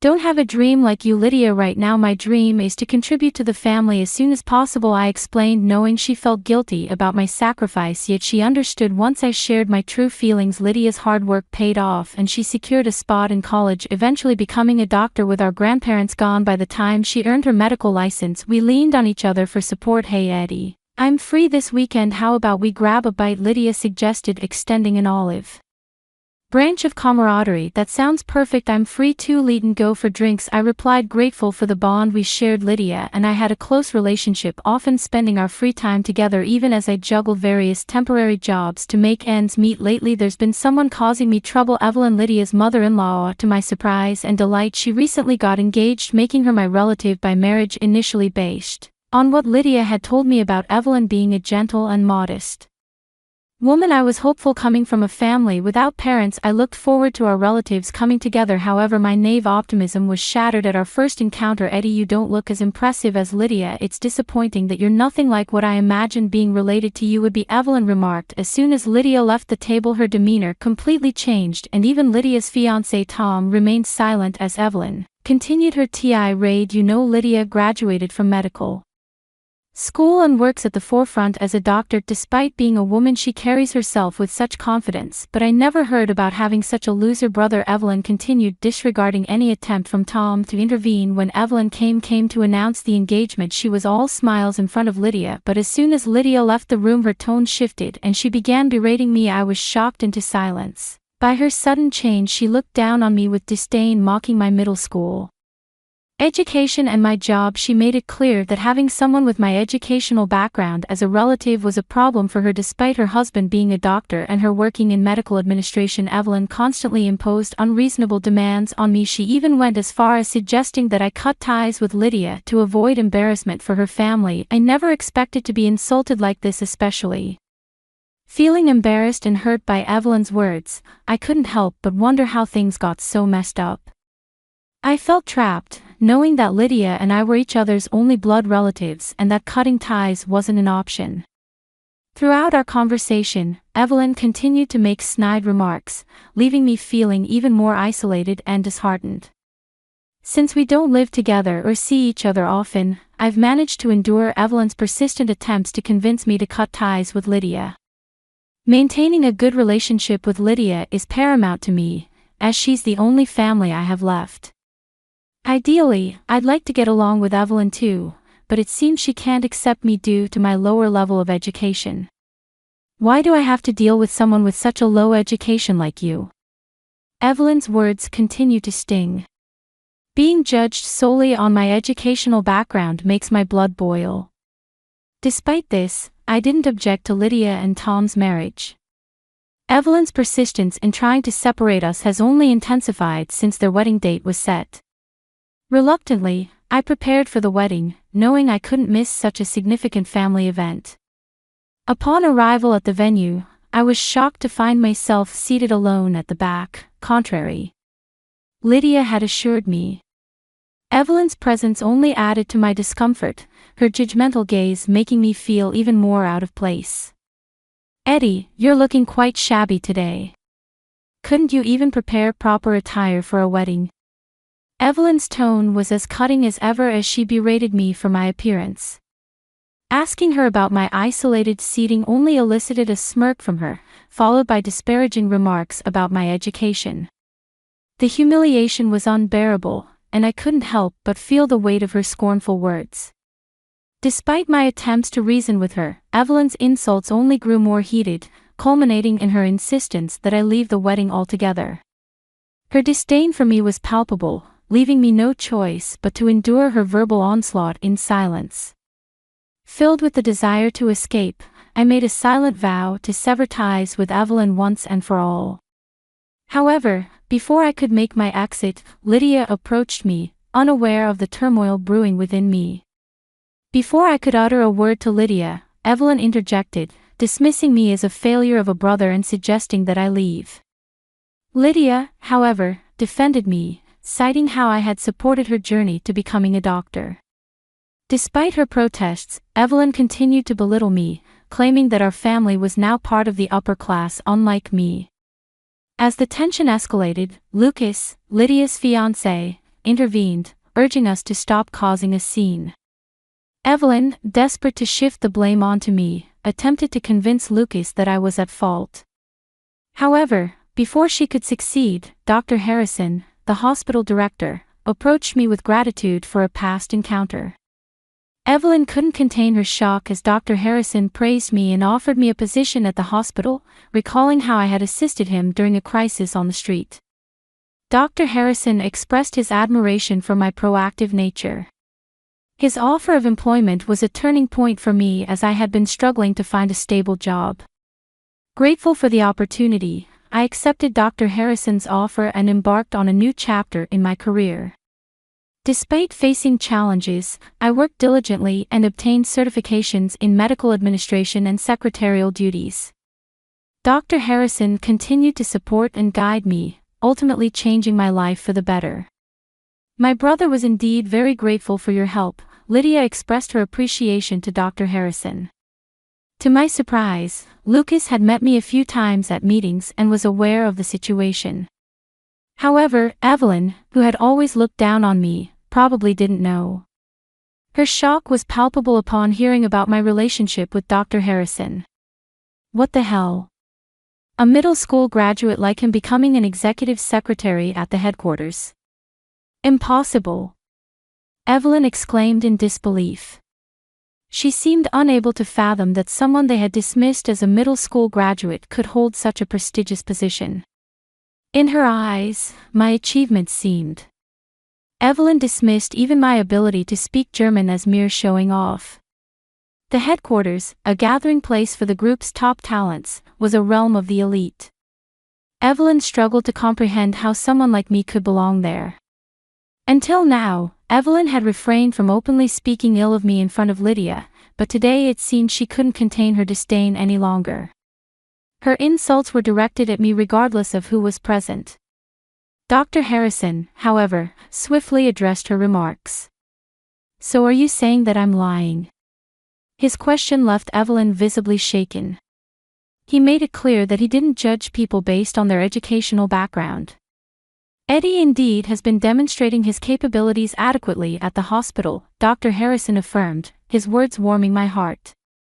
I had always been somewhat conscious of my educational background, and Dr. Harrison's recognition of my efforts meant a lot to me. However, Evelyn couldn't accept my achievements and dismissed them as underhanded tactics. She insisted that she could do her job better than me and accused me of deceiving everyone. However, Dr. Harrison pointed out that her reputation at the hospital wasn't exemplary, citing several resignations among the staff due to her behavior. Under Evelyn's continued uproar, Dr. Harrison coldly retorted, questioning her integrity regarding the misuse of funds at the affiliated hospital. Evelyn was visibly shaken, showing signs of panic as Dr. Harrison confronted her about the financial discrepancies. Lucas denied any involvement in the misuse of funds, prompting Dr. Harrison to announce a thorough investigation. Evelyn pleaded desperately, but her son Tom refused to cover for her any longer, expressing his desire to succeed as a doctor independently. Disappointed by Evelyn's actions, Dr. Harrison emphasized the importance of cherishing those around them, declaring that someone who couldn't uphold such values had no place in his hospital. Evelyn, realizing the gravity of the situation, turned to me for help, but I had reached my limit. "I've never been considered family by you," I asserted, refusing to associate with someone who only found their worth by looking down on others. Lydia, standing behind me, nodded in agreement, signaling her support. The wedding proceeded without Evelyn, and at Dr. Harrison's behest, she was dismissed from the company for embezzlement of funds. During her divorce proceedings, her affair with a male nurse was exposed, leading to her downfall and destitution. Lydia apologized to me and promised to cut ties with Evelyn, reaffirming our bond as a family. Despite the challenges, I continue to work hard every day, valuing family and being grateful to those who support me, including Dr. Harrison. Thank you for being with us and listening until the end. If you found it interesting, please subscribe, give us a like, and leave your comments. We'll see you on the Retaliation Realm channel.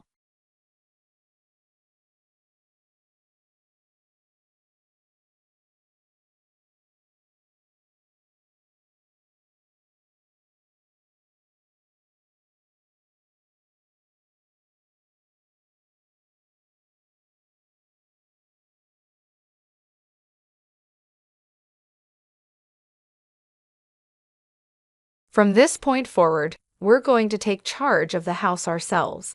You'll need to look for a new place to live. My brother and his wife, with my mother's backing, are insisting I leave, viewing me as a hindrance. It's bewildering that they overlook the fact I've been footing the bill for our living expenses. Their lack of appreciation and respect astounds me. In response, I've resolved to take matters into my own hands. My name is Helen, and I'm a 35-year-old woman who moved back in with my parents after college. Venturing out into the world proved more challenging than expected. Initially, I looked for jobs while receiving unemployment benefits. Then, I discovered the world of remote work and carved out a niche for myself as a freelance engineer, leveraging my background in science. Starting with smaller tasks, I managed to earn a modest income, but more importantly, I gathered invaluable experience. Working from home not only suited me financially, but also helped me avoid overwhelming social interactions, boosting my self-esteem. Gradually, I took on bigger projects, and my earnings increased to match those of a typical corporate employee. However, my parents, particularly my mother who holds traditional views, struggled to comprehend my unconventional work arrangement.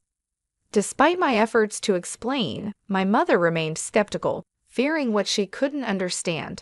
My father seemed to get it, but my mother couldn't shake her concerns, often questioning the sustainability of my job. She couldn't grasp the concept, no matter how much I tried to reassure her of my professional commitment. She would express concerns about me staying home too long, mistaking my career choice for a mere phase or a consequence of mental health issues, despite it having been over 3 years. Her inability to understand extended to questioning the legitimacy of my online work, even suggesting that it might be something illicit or tied to peculiar beliefs. Despite showing her emails from clients and my income statements, she remained unconvinced, failing to recognize the legitimacy and potential of my career path. This misunderstanding and lack of support within my family have led to a pivotal moment where I must assert my independence and navigate my own way forward. I shared with my mom how I receive consistent payments from my job, trying to assure her of its reliability, but she remained unconvinced, plagued by worries that I might be living off unemployment benefits. The thought of moving out on my own had crossed my mind, yet I hadn't managed to save enough money for such a step. Around the same time, my dad's health took a turn for the worse, requiring nursing care after an early retirement that led to a decrease in our family's income. When I voiced my concerns, he comforted me, saying, "Oh, Helen, I have my pension. We'll manage." Given my mother's tendency to overspend, I couldn't help but question, "Are you sure we can make ends meet?" Nonetheless, we had to make do with what we had, our savings. Seeing my dad weary, possibly anxious about what lay ahead, weighed on me. He had always been there for me, supporting me through college and my return home due to mental health challenges. Leaving him in such a situation seemed unthinkable. My mom, too, was taken aback by my dad's sudden health issues. Wanting to give back and support my family, I decided to stay. "Don't worry, Dad. I've got this," I assured him. His surprised response, "Really? But can you really afford to?" pushed me to show him my bank account details, proving my financial stability. "Dad, I didn't realize you were doing so well," he admitted upon seeing my earnings. "Could you help out then?" "Of course," I replied. "You've supported me through so much. It's my turn to support us." This pledge led me to take on the household's financial responsibilities, covering everything from my father's medical expenses to daily living costs. I began transferring a set amount monthly to help with our expenses, and I created a new main credit card for my mom, adding her as an additional user since she previously relied on my dad's card. Both my dad and I tried to save as much as we could, encouraging my mom to do the same. Despite my efforts, my mom remained skeptical of my contribution and even suggested I should move out. My dad, recognizing the significance of my financial support, argued that without me, they'd face even greater difficulties. Reluctantly, my mom agreed to let me stay. While I continued my work and contributed at home, my mom took my help for granted and imposed stricter demands. "Can't you finish your chores faster?" she would ask. "Sorry, it's tough managing work and household tasks," I replied. She often doubted the difficulty of balancing both, leading to a growing strain in our relationship. My dad, however, understood and appreciated my contributions. We managed to maintain this arrangement for a year until, unfortunately, my dad's health declined further, requiring hospitalization. Every day, I made sure to visit my dad in the hospital. "Hey Dad, how are you feeling today?" I'd ask. "Thank you, Helen. I'm not seeing much improvement, but I'm more concerned about how this is affecting you," he'd respond. I reassured him, "Don't worry about me. Looking after you is not a burden, but I've noticed things with Mom have been tense since you've been hospitalized." Living with my mom had become increasingly difficult, almost suffocating. Yet my desire to support both of my parents never waned. I fondly remembered the days when she would carefully prepare my lunches and dinners during my school years. However, my feelings began to shift when my brother James and his wife Sarah showed up unannounced one day, apparently invited by my mom without my knowledge. James made it clear, "We're going to be staying here now." I was taken aback and questioned the sudden decision. He explained, "Mom's worried about you managing on your own while Dad's in the hospital." I looked to my mom for answers, but she avoided my gaze. James tried to reassure me, "We're here to support you, Helen." However, Sarah's smirk hinted at an underlying tension. My mom then added, "Thank you both. Helen, you'll need to pull your weight, or living here could become difficult for you." Their sudden presence in our home marked the beginning of a challenging new chapter. Despite my brother's successful career and presumed financial stability, the dynamics at home became strained. My sister-in-law's demands, such as waking me up early to make breakfast, clashed with my work schedule. As someone who thrives in the early hours, these interruptions were particularly frustrating. "I'm already working," I protest, but she insisted. "Then hurry up and get breakfast ready. Must I do everything myself?" Our family mornings used to be laid back, with each of us eating whenever and whatever we preferred. I had assumed that, with my mother and sister-in-law at home, preparing breakfast would naturally fall to them. Yet my sister-in-law believed in shared responsibilities, pushing me to contribute. Reluctantly, I helped with breakfast, but my efforts seemed never to satisfy them. I had prepared a thoughtful meal of soft scrambled eggs, a lettuce salad, buttered toast, and a juicy sausage, a perfectly respectable breakfast, I believed. But their expectations were evidently much higher, adding to the growing tension within our household. Feeling a mix of frustration and disbelief, I responded to their complaints about breakfast. If you don't like it, you don't have to eat it. They were visibly taken aback by my reaction. What kind of attitude is that? Who do you think you are? It's not right for you not to help out more around the house, they criticized. But I also have work, I tried to explain, only to be met with skepticism. Work? Really? What kind of work do you call that? It sounds ridiculous, my brother and his wife rebuked, their words sharp and dismissive. Influenced by my mother, my brother had always had a tendency to belittle me and my efforts. Despite their attitudes, I knew the value of my work time. Without another word, I gathered my belongings, including my laptop, and left the house, ignoring my brother's calls after me. I headed directly to my dad's hospital room. Upon seeing my rushed entrance, he asked, "Helen, what's wrong? You look upset." After I shared what happened, he was taken aback. I had no idea things had gotten that bad at home. "I'm sorry, Helen. Remember, you can choose your own path in life." Feeling somewhat adrift, I reflected on how my mother seemed to prefer James's presence at home. My dad offered comforting words. "You don't have to stay in a place where you feel unwelcome. I want you to be happy. Live your life the way you see fit." His words bolstered my resolve to find a new living situation. Returning home that evening, I walked into a stern atmosphere. My mother, brother, and sister-in-law awaited with serious expressions. "Where have you been all day?" my brother demanded. "I thought you were at work. I took the day off because of you," he claimed, which surprised me. Taking a day off so abruptly seemed quite irresponsible to me. As the confrontation escalated, my brother and his wife made their stance clear. "Get out," my brother stated. "Why?" I asked, confused. "From now on, the two of us will live here. If you're not willing to fit in, you should leave." "We don't need your help," they insisted, attempting to push me out of my own home. "That's enough, Helen. You don't need to be here, especially now that your father isn't at home," my mother added, siding with them. It seemed they all viewed me more as a nuisance than a contributing member of the family. Did my mother not realize the extent of my financial contributions, even as she indulged in her monthly splurges on luxury items? I wondered how she would manage once her allowance from me stopped. Their disregard for my contributions and their decision to oust me from the house made it clear that it was time for me to carve out my own space, away from the familial tension and misunderstandings. My frustration reached its peak.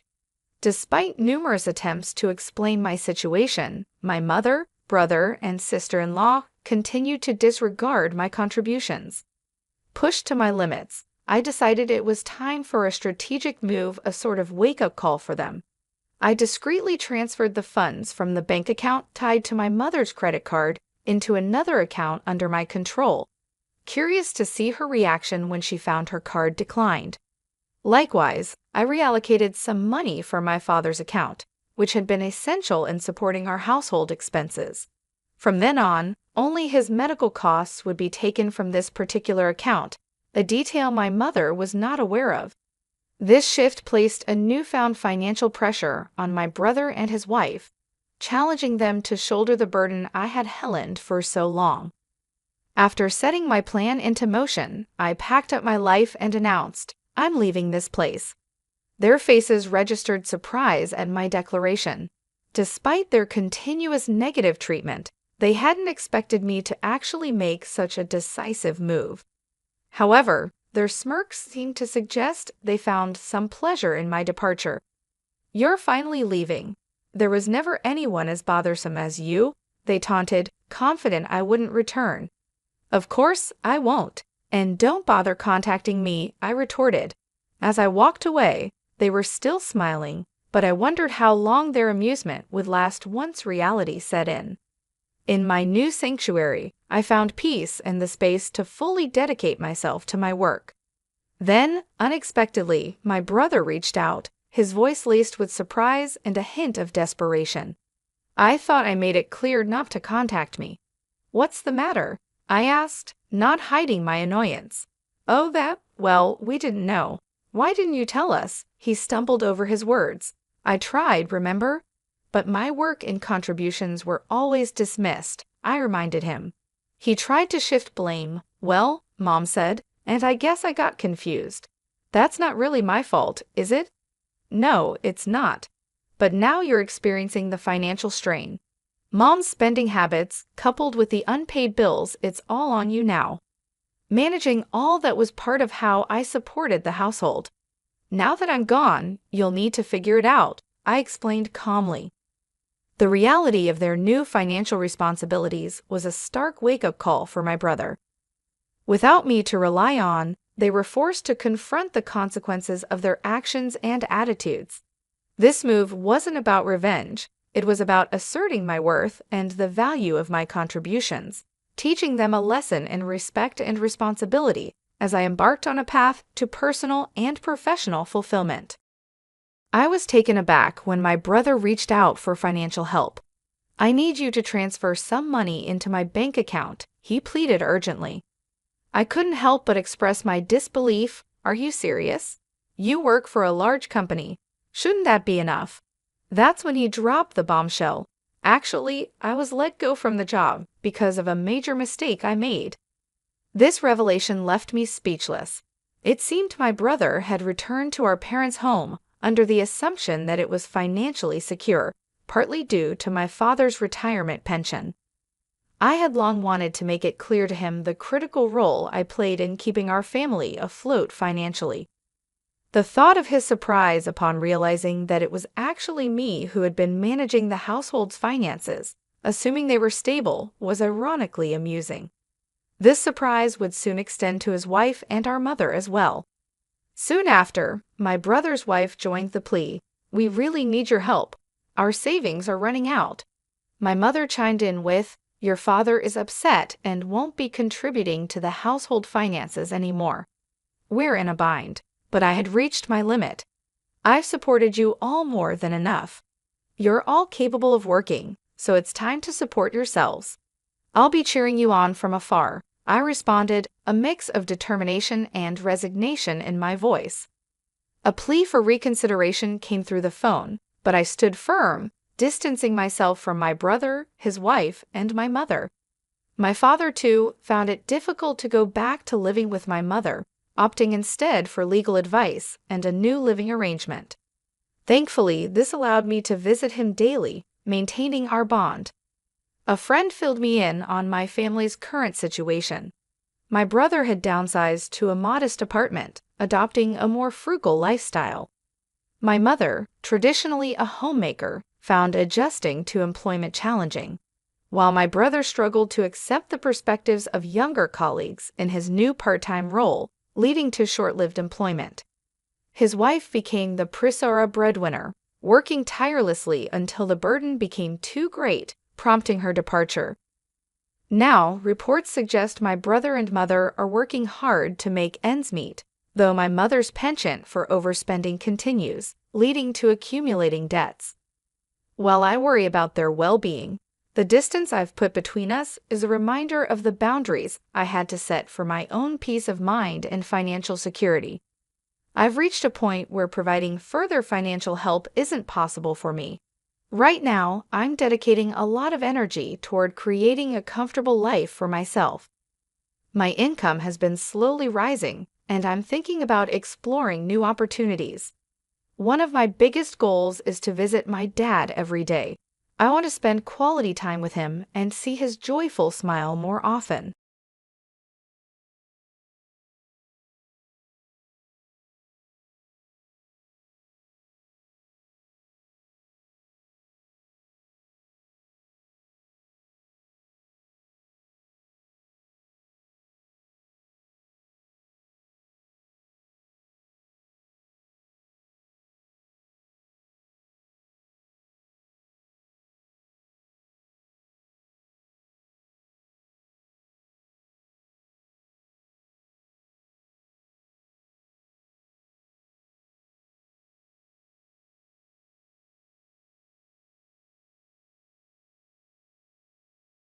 Welcome to the Retaliation Realm channel. We hope you enjoy today's story.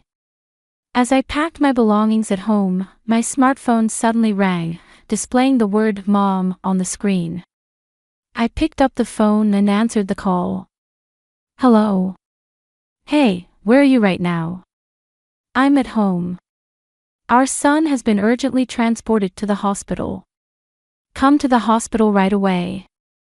In that tense moment, my mother-in-law informed me of my husband's emergency, but I couldn't suppress a burst of laughter. Mom, I'm not going to the hospital, okay? What are you saying? If something happens. I don't care about if something happens because my feelings have been decided for a long time. My name is Sophia Miller, and I'm 29 years old. I'm a very ordinary company employee working for a major beverage manufacturer. My husband Andrew and I have been married for over 2 years.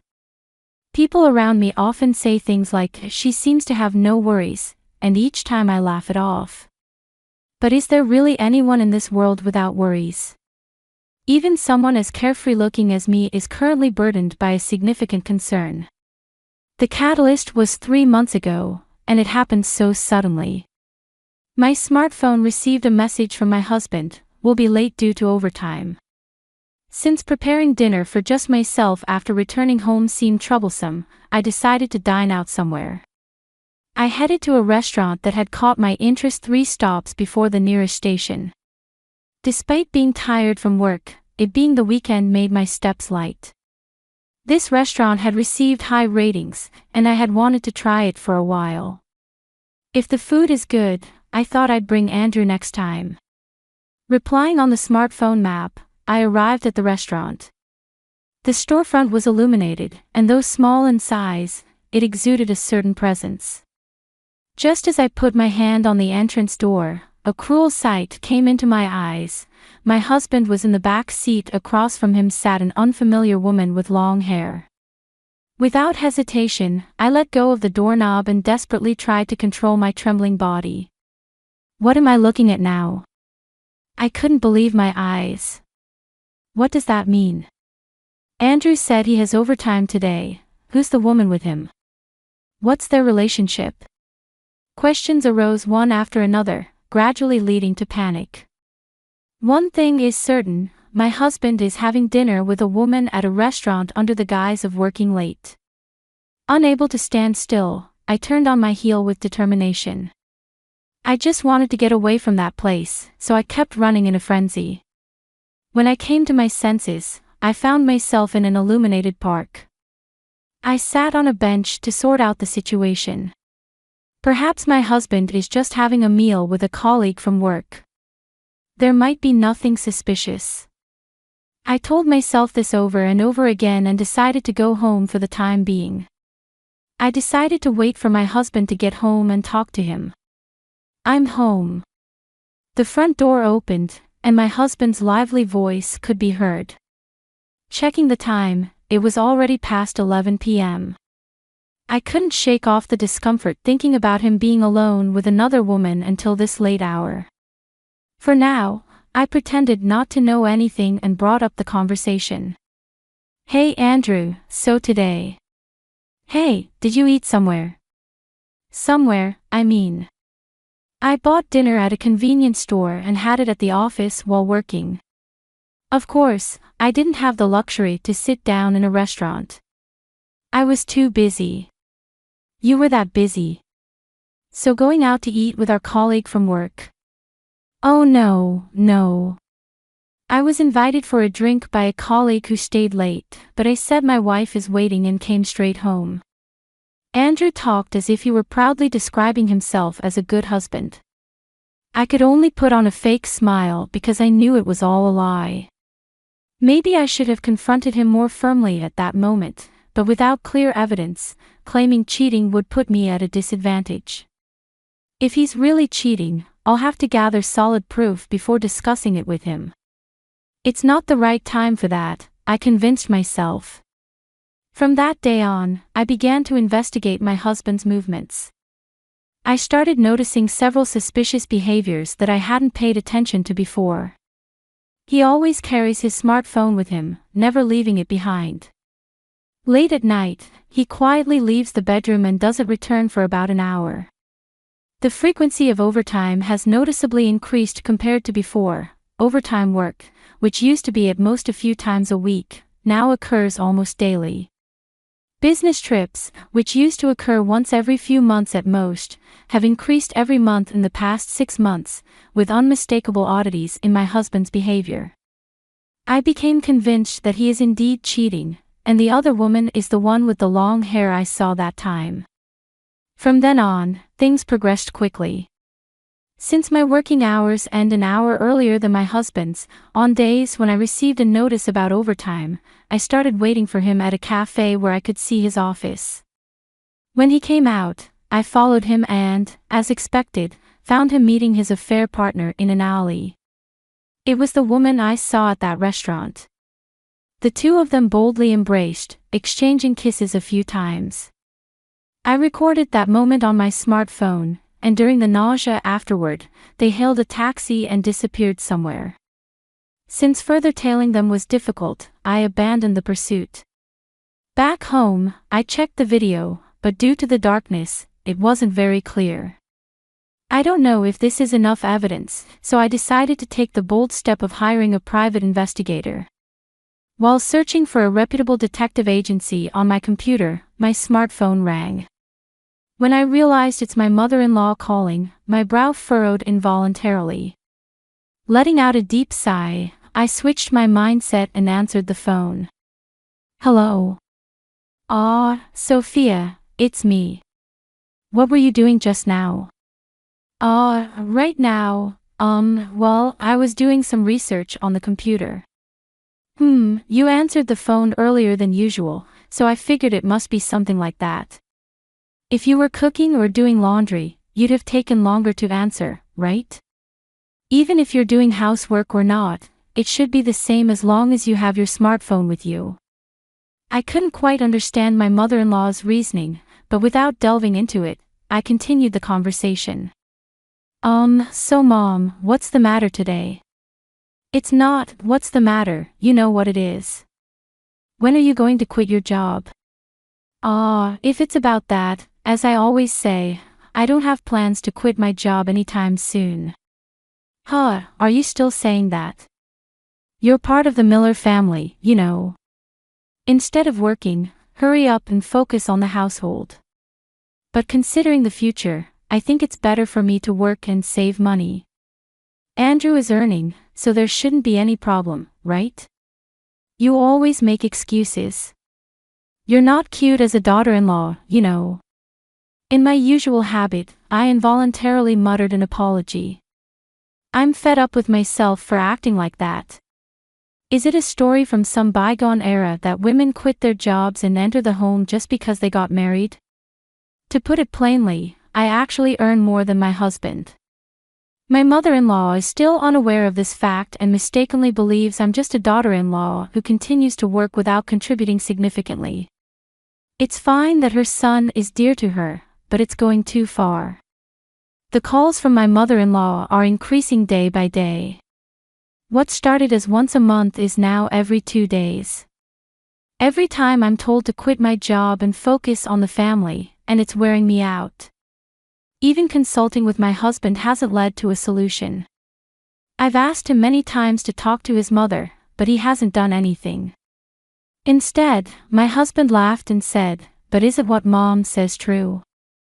Andrew, do you also think I should quit my job? It's not that, but it's normal, right? A woman is better off being at home, isn't she? But if I do that, our life will."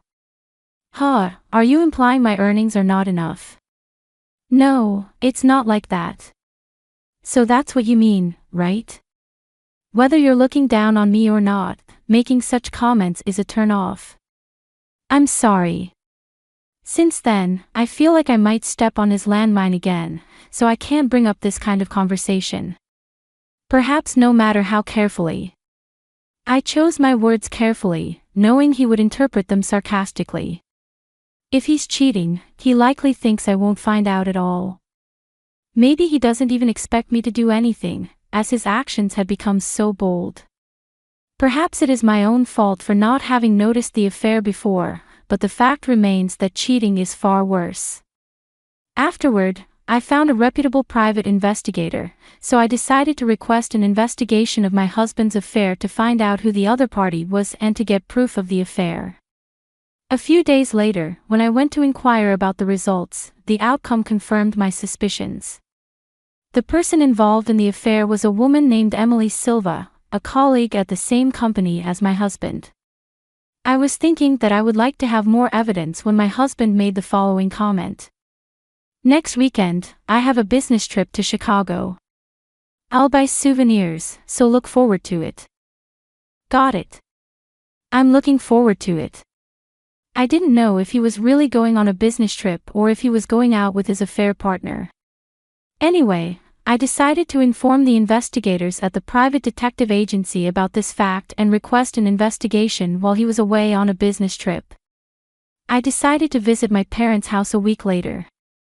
My phone suddenly rang in the morning. The screen displayed a message from Mom.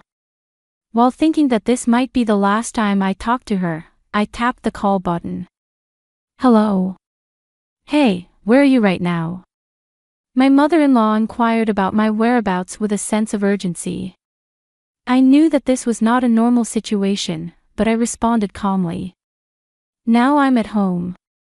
Home. Then pack your bags right away. Huh? What do you mean? Andrew has been rushed to the hospital.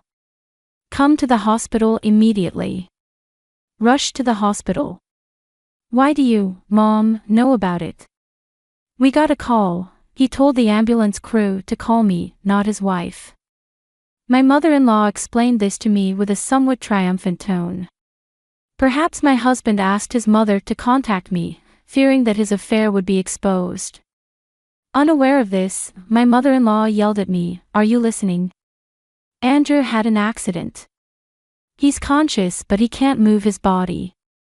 No, really? Oh, really? Is that all you can say? Anyway, come to the hospital right away. Here's the location of the hospital. The address and phone number are provided through the phone. However, such irrelevant details don't register in my ears. My mind is filled with a sense of serves you right, so those details don't matter. Simultaneously, I became convinced that the timing for revenge is now and no other time. Are you even listening? My mother-in-law raises her voice, and I quietly respond. Mom, I won't go to the hospital. What are you saying? If something happens. Even if something were to happen, it's his own fault, isn't it? I'm going back to my parents' house. Huh? Are you serious? Your husband has been rushed to the emergency room. Soon, he won't be my husband anymore. Goodbye. Saying this, I ended the call.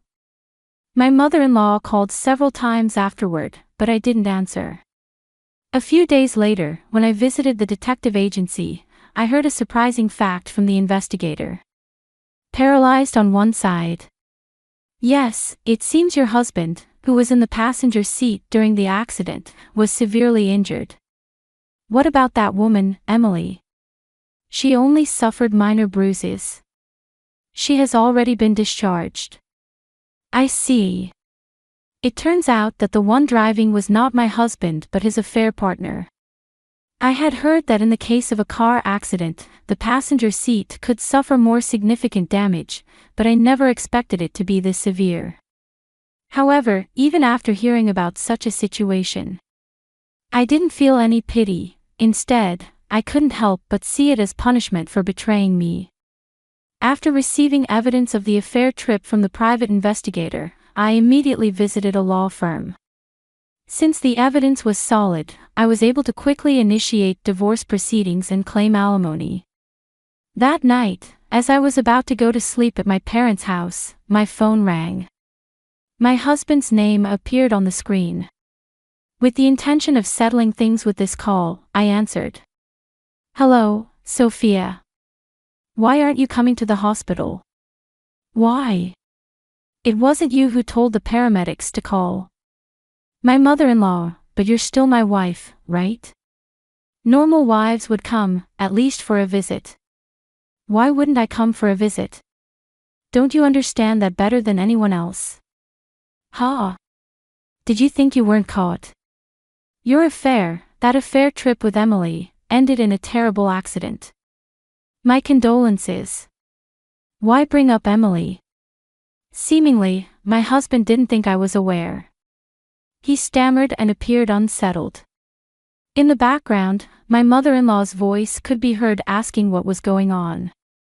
It seemed she didn't comprehend the situation. Making sure she heard, I responded loudly. I knew you were cheating. I was just waiting for the right moment. Even this time, I went back to my parents' house when you went out. Wait a minute. I did indeed have a relationship with another woman, but we've already broken up. Broken up as soon as I became partially paralyzed. She said I can't handle caregiving. Ha! So, you're right. Doesn't it being dumped so easily amuse you? What's amusing about it? I'm so hurt. Just come and visit already, even in this situation. My husband seemed devoid of any guilt. It felt foolish to continue the conversation, so I decisively spoke. So hurt. Come and visit. Don't make me laugh. Do you have any idea how much I've suffered because of your affair? You, who betrayed your wife without a second thought, have no right to say you're hurt. It's not that. See, you can't even respond, can you? You did the lowest possible thing. No matter how much you apologize or grovel, I won't forgive you. You and your mother, you've trampled on people's feelings, caused so much suffering. I don't care what happens to you too. Recognize your sins and spend the rest of your life in discomfort, carry that paralyzed body of yours. Wait, Sophia. Hey, Ash. I ended the call abruptly as if cutting off his attempts to cry and beg. To avoid further involvement, I set the call to reject all future calls. Later on, we divorced, and he and his cheating partner were charged a reasonable fee for the affair lump sum alimony payment. Apparently, this left Andrew's savings in the negative, and with his inability to work as before, his income essentially became zero. He is now living with his mother at his parents' house, but his body is not doing what it wants, and he seems to be getting more and more stressed every day because of that. He and his mother are arguing loudly, their arguments reaching the whole neighborhood. But honestly, I don't feel sorry for them. It seems like the right consequence. At best, I hope he suffers and atones for his sins. I, on the other hand, live peacefully at home with my parents. I talked to my job about it and asked to move closer to home. After dealing with a lot, I want to be a bit kinder to myself. If I get the chance to meet someone nice, I'll take my time and build a good relationship. Thank you for being with us and listening until the end. If you found it interesting, please subscribe, give us a like, and leave your comments. We'll see you on the Retaliation Realm channel.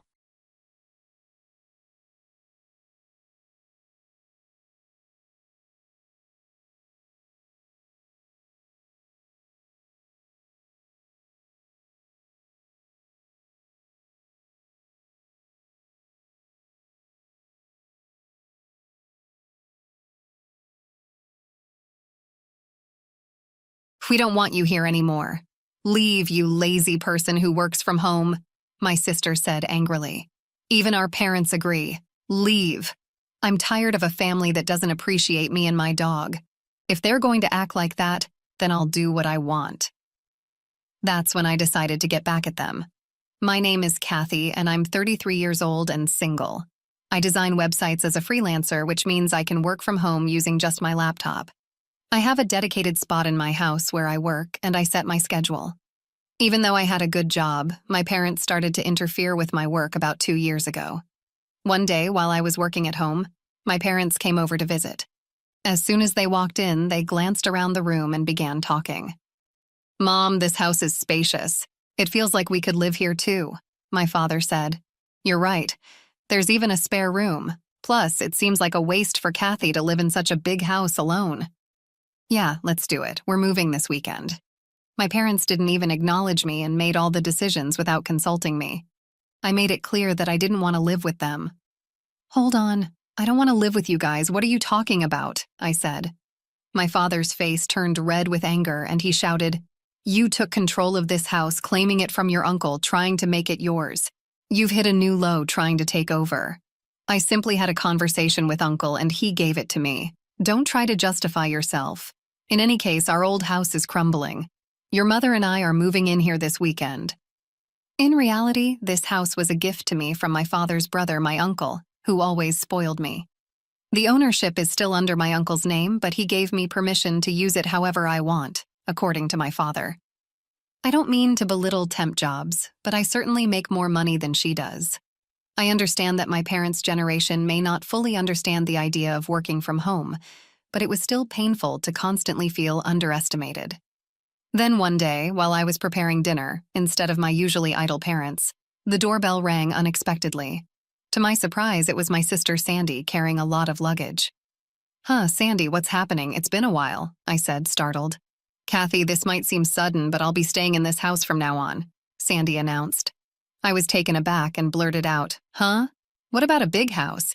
If Uncle was giving it to someone, it should have been me. Wait, hold on. Are you moving in starting today? I had no idea about this. Did Mom and Dad tell you? I got divorced, so I'll be relying on you from now on, Sandy explained, brushing off my surprise as she went upstairs to claim an empty room for herself. Despite my attempts to resist, my parents sided with Sandy, and I felt powerless to stop it. From that point on, my stress only grew. After her divorce, Sandy quit her job and spent her days gossiping about me with our mother. Hey, Mom, do you think this dress is cute? Sandy asked. Oh, absolutely, Sandy. You look so pretty.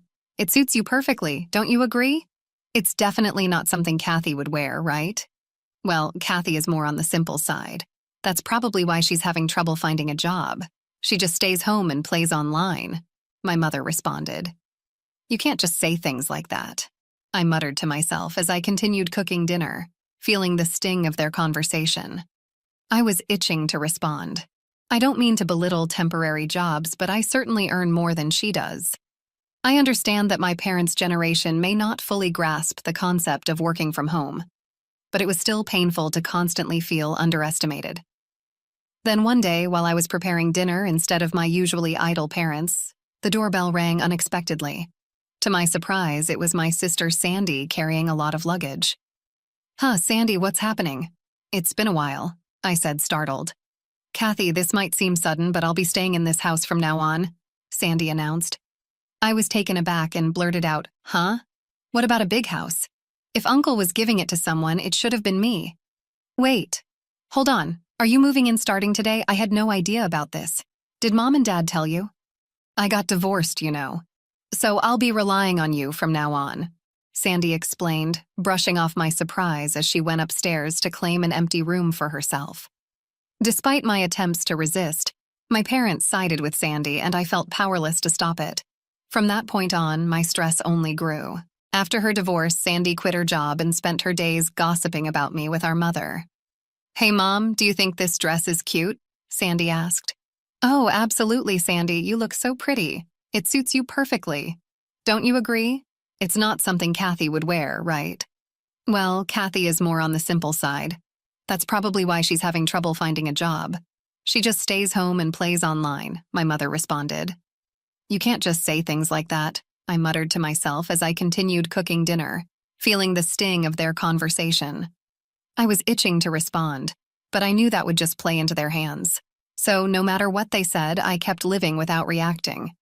Then one day, a friend of mine had a litter of 4 puppies, and I decided to adopt one of them. I didn't just pick him up off the street. A friend gave him to me, and I'm the one who's going to take care of all the expenses for Muffin, so there shouldn't be any problem. What I choose to have in my house is my business. If you have any complaints, you're welcome to leave. At first, they complained loudly, their faces red with anger. But within a few hours, They were completely won over by Muffin's cuteness and began showering him with affection. "Aren't you just adorable? Are you mommy's boy or daddy's? Or maybe sis?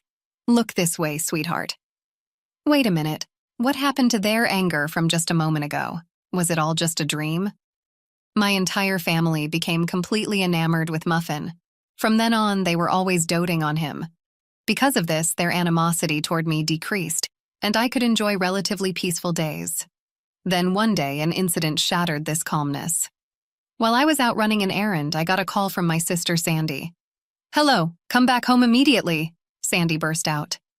In response to my sister's sudden outburst, I asked, "What's wrong?" She vented her frustration, yelling at me. "It's not what happened. Muffin made a mess on my clothes." I didn't just pick him up off the street. A friend gave him to me, and I'm the one who's going to take care of all the expenses for Muffin, so there shouldn't be any problem. What I choose to have in my house is my business. If you have any complaints, you're welcome to leave. At first, they complained loudly, their faces red with anger. But within a few hours, they were completely won over by Muffin's cuteness and began showering him with affection.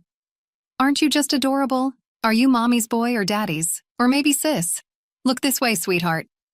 Wait a minute, what happened to their anger from just a moment ago? Was it all just a dream? My entire family became completely enamored with Muffin. From then on, they were always doting on him. Because of this, their animosity toward me decreased and I could enjoy relatively peaceful days. Then one day, an incident shattered this calmness. While I was out running an errand, I got a call from my sister Sandy. "Hello, come back home immediately," Sandy burst out. In response to my sister's sudden outburst, I asked, "What's wrong?" She vented her frustration, yelling at me, "It's not what happened. Muffin made a mess on my clothes."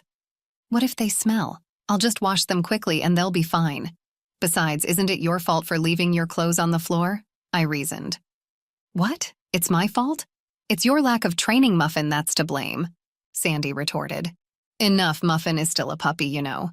If you take him out for a walk, he won't make a mess at home," I explained. "It sounds like you've been through a lot with your family and Muffin. It can be tough when they don't understand or appreciate your decisions. I was planning to take him later, and it's all because you didn't train him properly. Then you should compensate me for the clothes."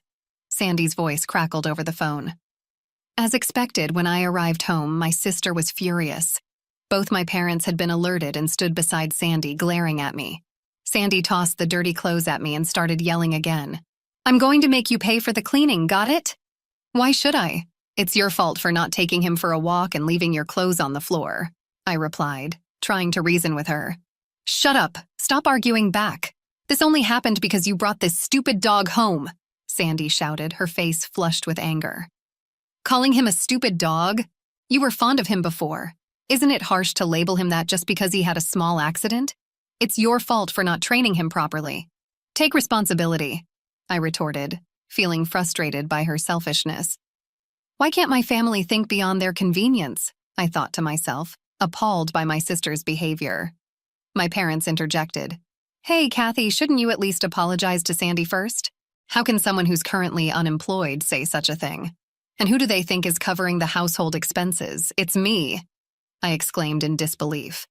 As I stood stunned by my sister's absurd remark, even my parents joined in.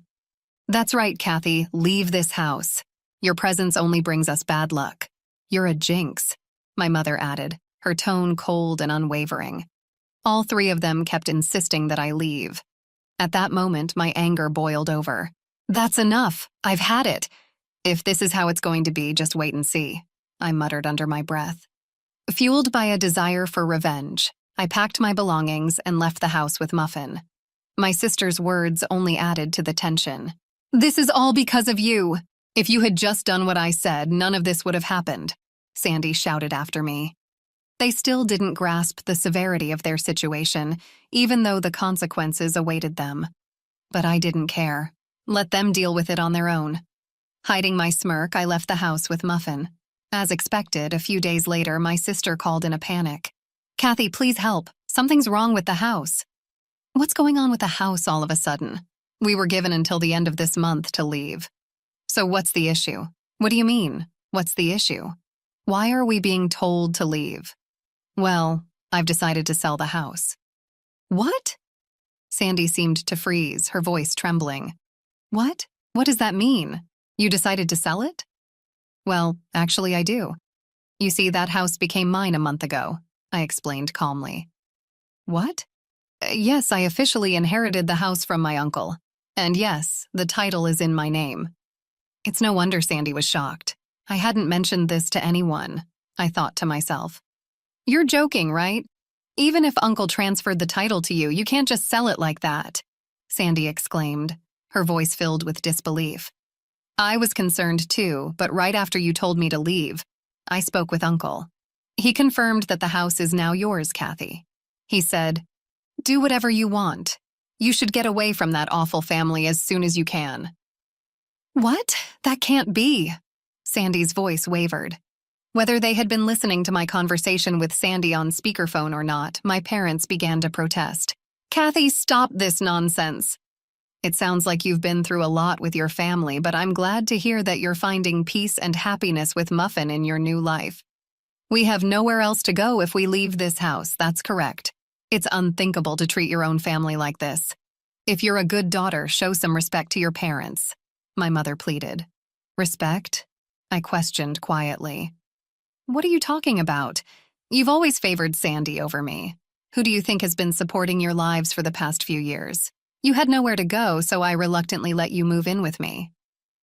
With an unusually firm tone, my parents were left speechless. Without waiting for a response, I continued. Who treated me and Muffin like burdens and kicked us out? It was all of you, wasn't it? Trying to find happiness by forcing out the original resident is shameless. You people belong in hell. At my outburst, my father pleaded, please help us, we're sorry. I don't care. Figure it out on your own, you fools, I replied coldly, hanging up the phone with a loud click. Then I blocked every family member's contacts. Seeing me raise my voice, Muffin looked up at me with a worried bark. I'm sorry, Muffin, for shouting. It's okay now. I'll protect you. I'm really glad I could rescue you from that family that treated you so poorly. Later on, it seems my parents and sister were forced to leave the house at the last minute, despite their desperate attempts to cling to it. With my father's meager income and my unemployed mother and sister, it's unlikely they can lead a decent life. Rumor has it that my sister is constantly being pressured by my parents to find a job. Their family dynamics seem to be deteriorating by the day. Although I have no interest in how they're doing, it's clear that their living situation has worsened since I left. It's a classic case of getting what they deserve. They brought it upon themselves. Meanwhile, I'm enjoying my days filled with joy with my beloved dog in a new, pet-friendly apartment. I can work whenever I please, and there's no one to complain about it anymore.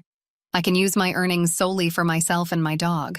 I'm incredibly content with my life now. Muffin, let's head to the dog park today. Woof, I said cheerfully. Muffin seemed more lively. Maybe it's because that noisy family is gone. From now on, I want to protect Muffin for the rest of our lives and lead a peaceful existence. Thank you once again for being part of this journey. I look forward to continuing to connect with you through our shared passion on YouTube.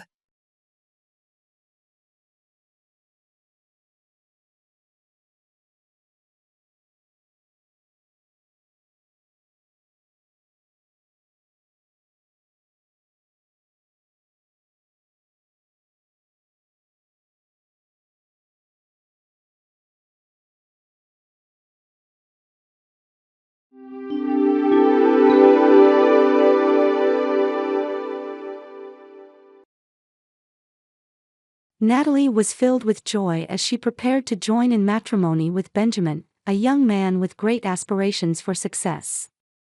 In addition to being the love of her life, Benjamin had recently graduated from university and had plans to pursue a postgraduate degree.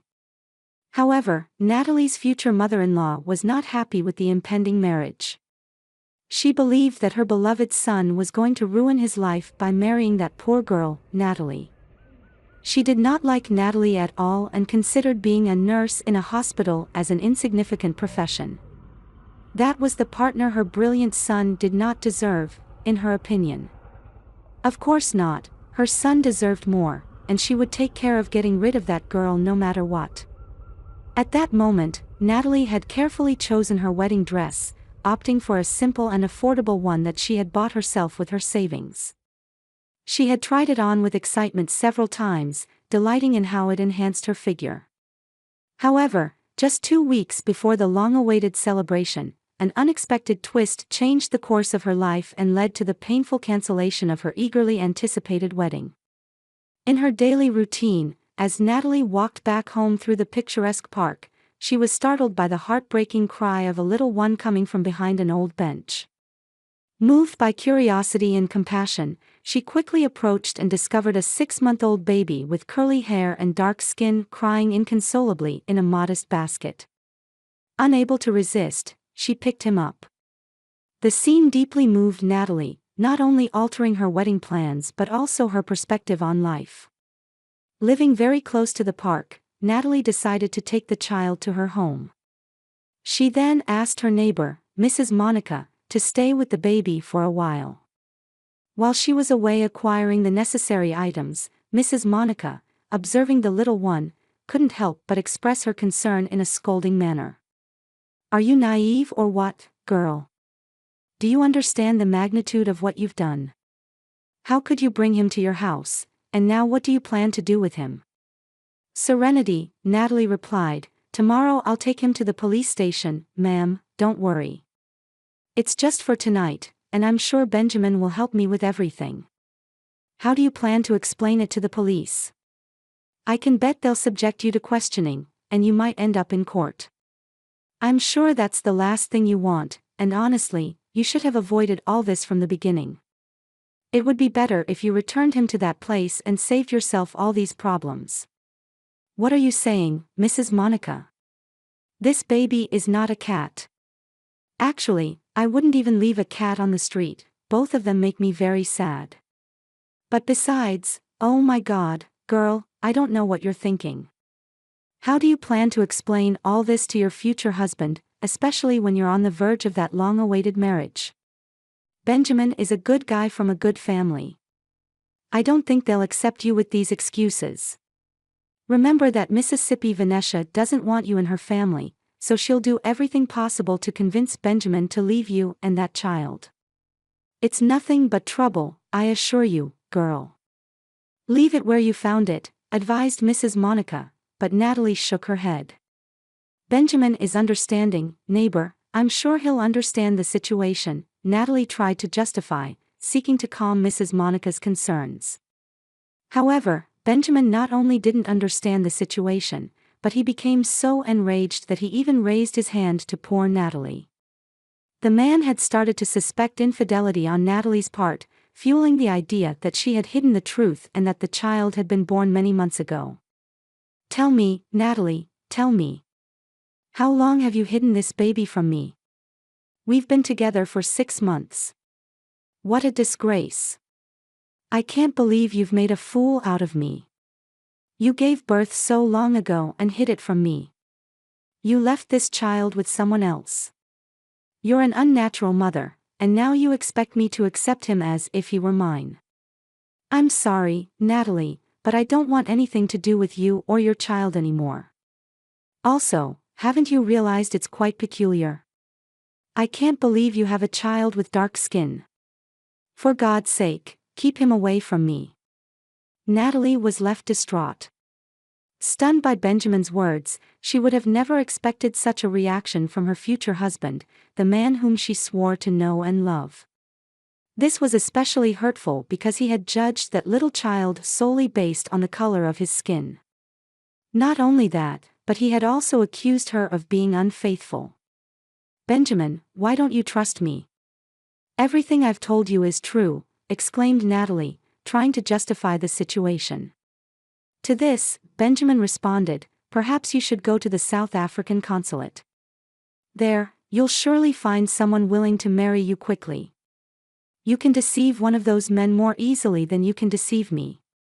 That child has dark skin, he'll easily pass as one of their children, not mine," added Benjamin, expressing his mistrust and disappointment towards his future wife, revealing the bitterness the situation had caused in their relationship.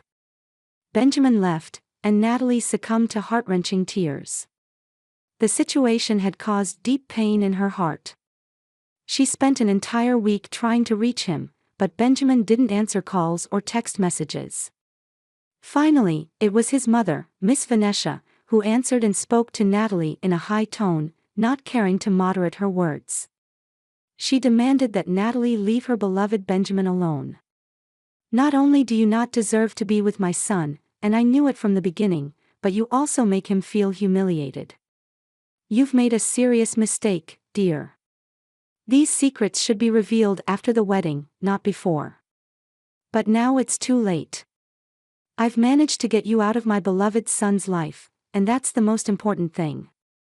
And you did it yourself. Your actions speak volumes about your character," scolded Vanessa. "But, Miss Vanessa, that child is not mine. I don't know why you judge me for having the kindness to welcome him into my home," Natalie pleaded. She was on the verge of a nervous breakdown. "You don't understand. I found him. I don't know where he came from," she added. To this, Miss Vanessa responded coldly, "Oh, now you're going to come up with those tales, girl. Don't you realize that I know very well what people like you are like? Did the stork bring him to you, huh? No, right?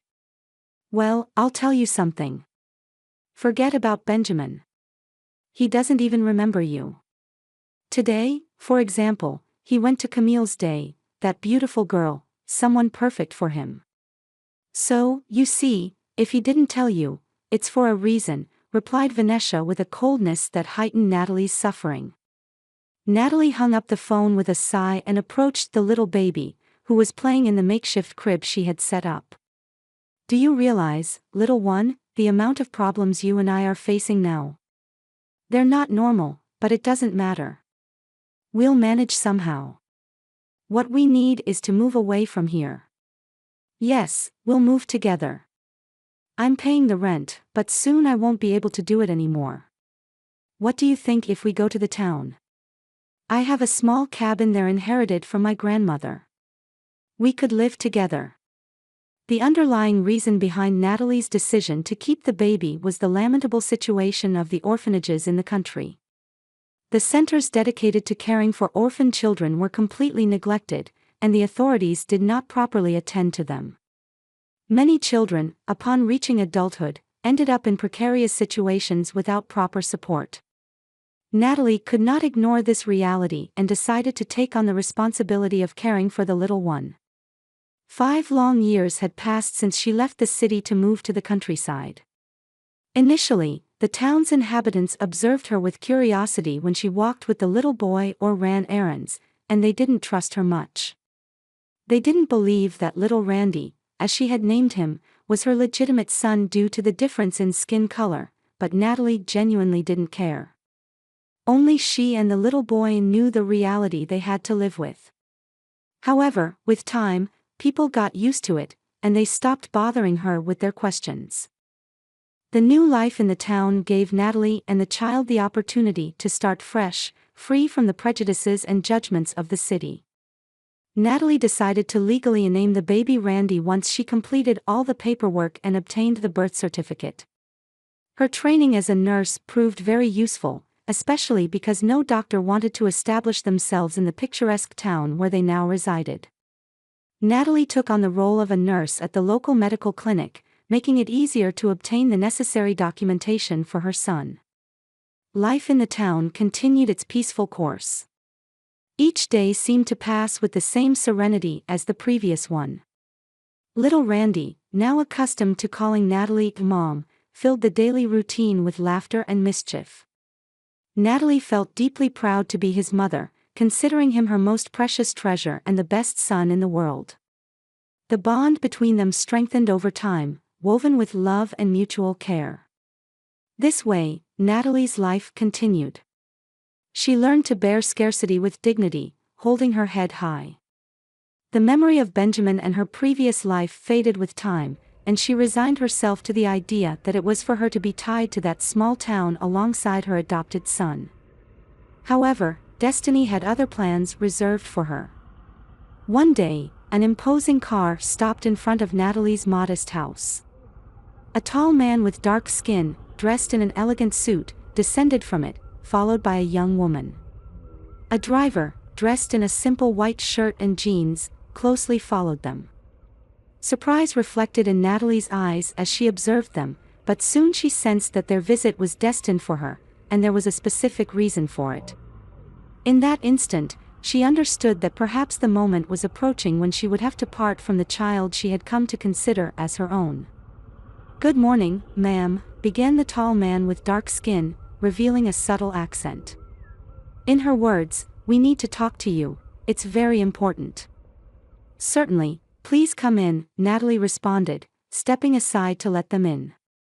At that moment, little Randy peeked into the room, surprised to see the visitors. However, as soon as he identified the man and the young woman, the boy ran towards them with the intention of hugging them. In no time, they were wrapped in an emotional embrace while the child, still unfamiliar with them, recognized his true parents. The woman cradling the child in her arms began to cry and exclaimed how similar the little one was to his father. At that moment, Natalie knew the truth. The tall man couldn't contain his emotions either. He embraced his wife and the child simultaneously, shedding tears of happiness and kissing Randy, who still didn't fully comprehend what was happening.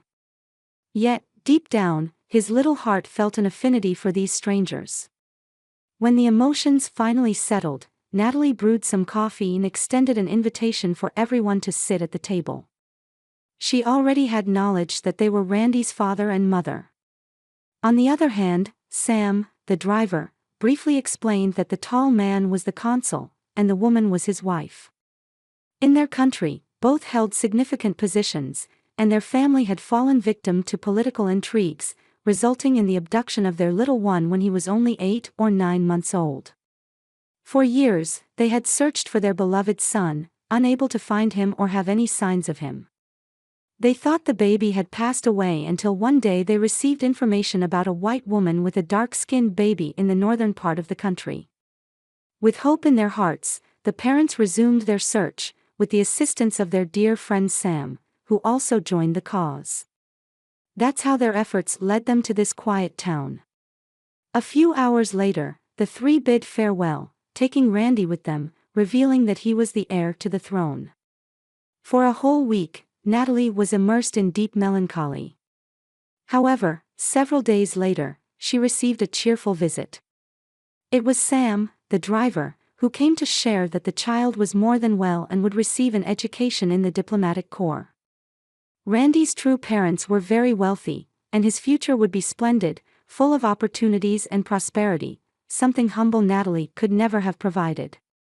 Though she was happy for her former son's future, she felt her heart breaking as he was no longer by her side. "Thank you, Sam, for coming and giving me this information. I'm truly worried about Randy. I had gotten used to having him here," expressed Natalie, with evident pain in her words. Despite being aware that the little one would have a truly privileged future, the void left by his absence in Natalie's heart was undeniable. "I can imagine, Natalie, but I want you to know that I haven't come just for that reason. The thing is, I've never seen a person with such a big heart as you have. I mean, you weren't afraid of anything, not of being condemned by society, not of being mocked, and not even of facing difficulties. I'm a man, and yet I don't see myself capable of confronting something that requires so much courage.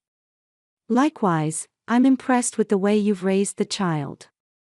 He speaks like an adult and even knows how to read," said the man, praising the excellent work Natalie had done, not only as the little one's mother but also as his teacher. "In reality, Sam, if I'm honest, I was very scared indeed," Natalie responded, recalling everything they had gone through together in that humble cabin, far from the comforts she had in the city and often facing hunger. "You see, Sam, at night, I found myself crying and thinking that I was a fool. But love and the desire to protect that little one were much greater. I don't know why, but I thought that without me, the little one wouldn't have a good future. The fact that he speaks and reads is not my merit at all. Randy is a very intelligent and talented child." As Sam continued visiting Natalie, their relationship evolved from a connection based on caring for Randy to an even deeper and more personal bond. They got to know each other emotionally, sharing their stories, dreams, and fears. Natalie admired Sam's strength and dedication, while he found in Natalie a brave and compassionate woman. As they shared laughter, faced challenges, and revealed moments of vulnerability, Natalie and Sam discovered that their lives complemented each other harmoniously. Gradually, both found themselves involved in mutual affection.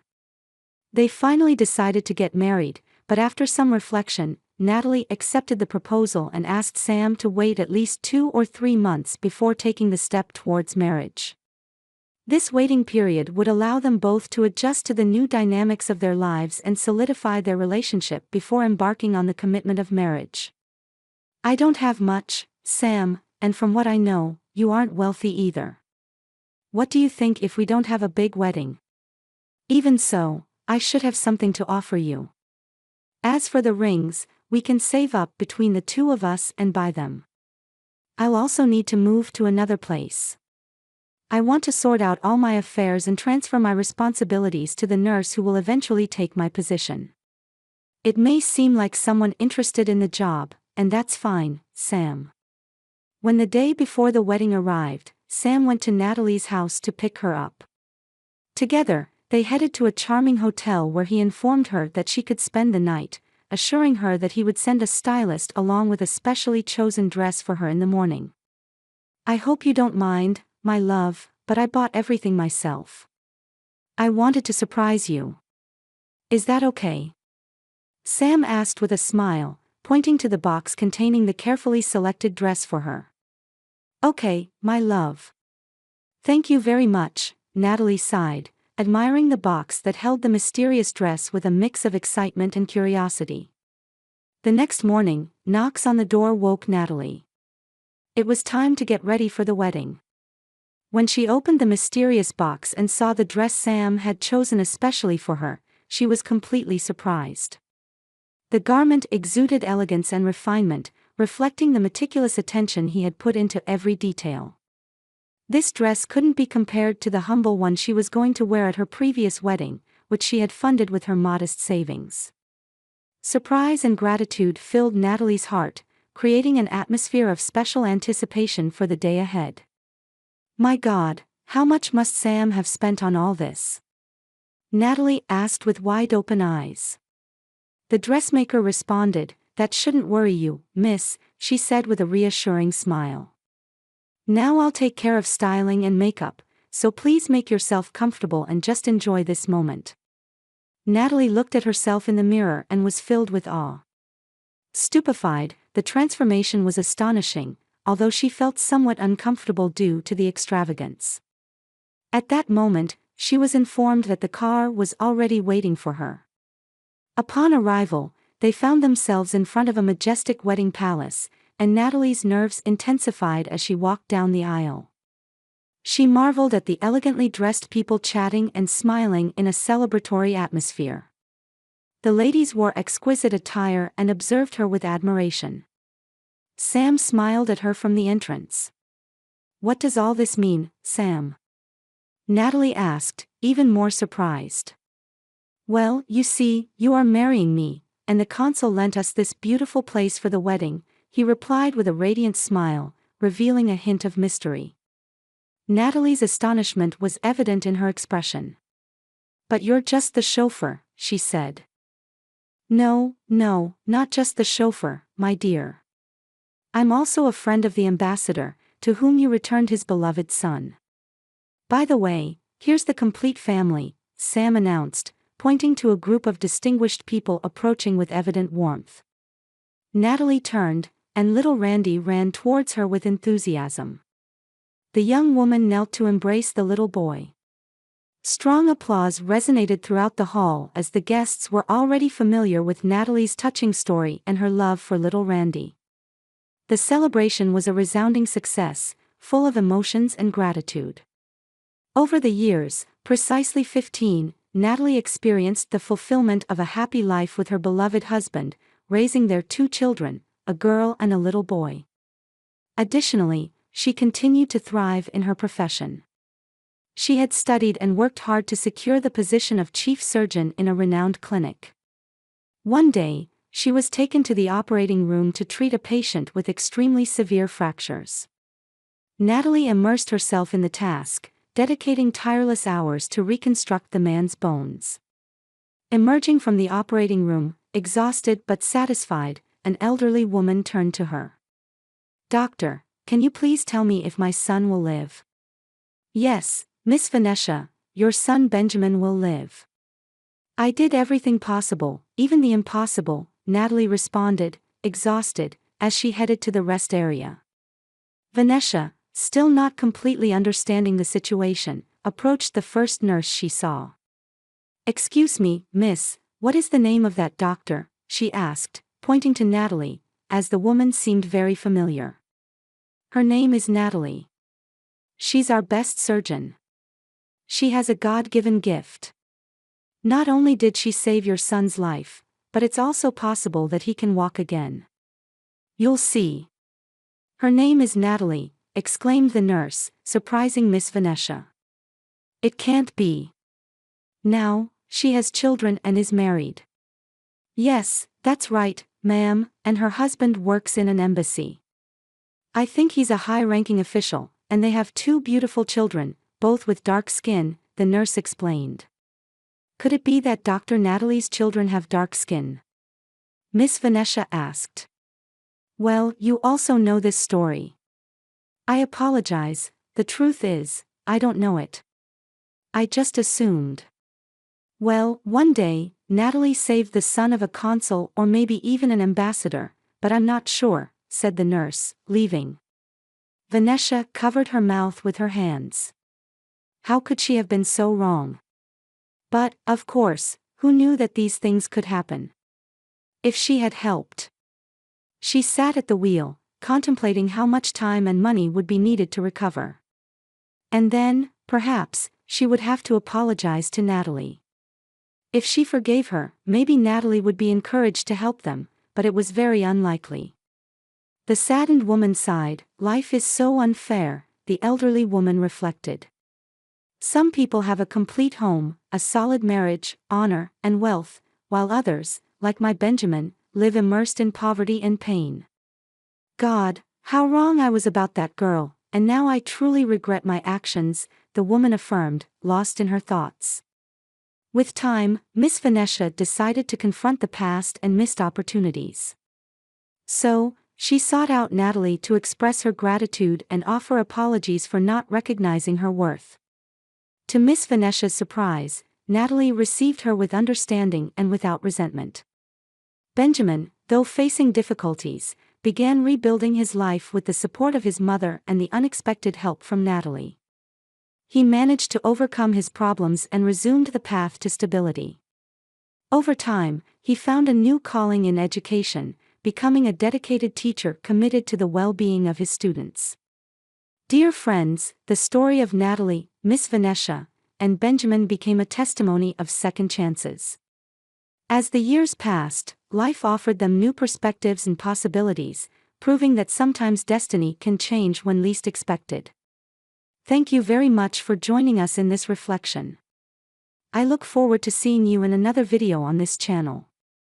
Remember to like, share, and subscribe.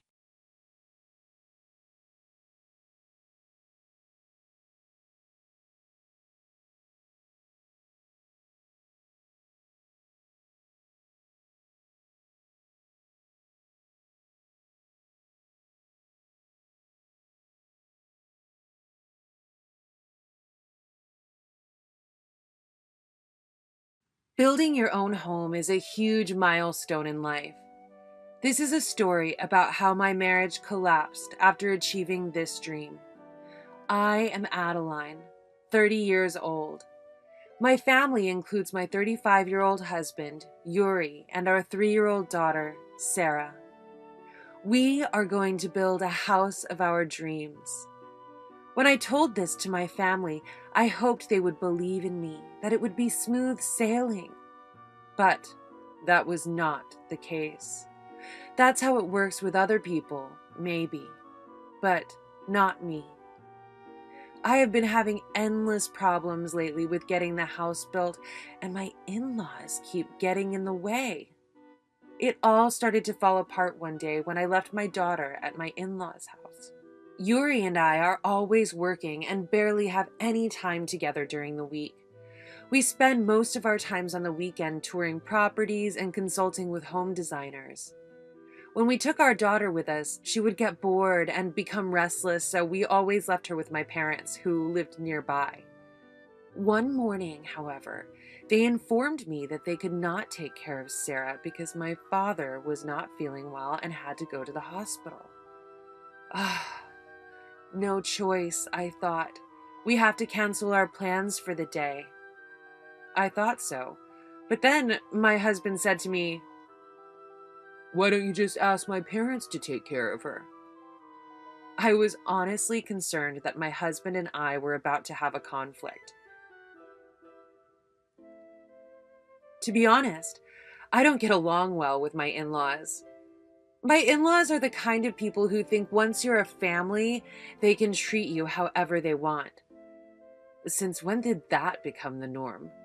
Besides, I didn't want to impose on them taking care of a 3-year-old child with barely any notice.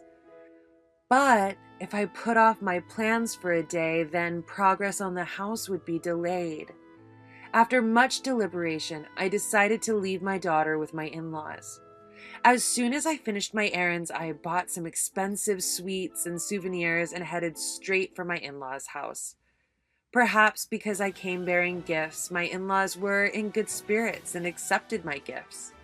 We thanked them politely and left, but on the way home, I heard my daughter talking. "I'm going to buy a new house." Then she asked, "Where will Grandma and Grandpa's rooms be in the new house?" Uh-oh. "Sarah, what are you talking about? Did Grandma and Grandpa ask you where their rooms were? And what did you say?"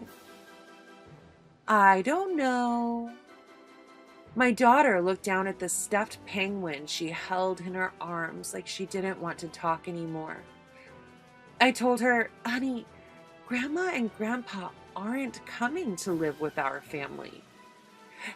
Maybe Grandma and Grandpa were wondering if we had a room that they could stay in when they came to our house. That must have been the case. She must have gotten confused.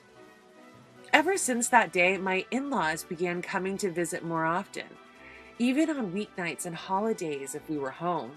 My family is currently in a small, old apartment in order to save money to buy a house. Whenever my in-laws drop by, they settle down in the dining room or on the sofa and ask to see the documents of the house that we're building. And before I can stop them, my husband happily pulls out the documents and all the plans and starts explaining them to my in-laws. "Why do you have to show them every time they ask?" He looked at me in a way that made me feel bad. But then my mother-in-law would keep asking me questions. It was like an interrogation, except it wasn't my husband enduring the crossfire of questions. It was me. My mother-in-law, like the judge shouting out at me on the stand. "This drawing shows the location of the kitchen, but it's not very convenient here. Please change it.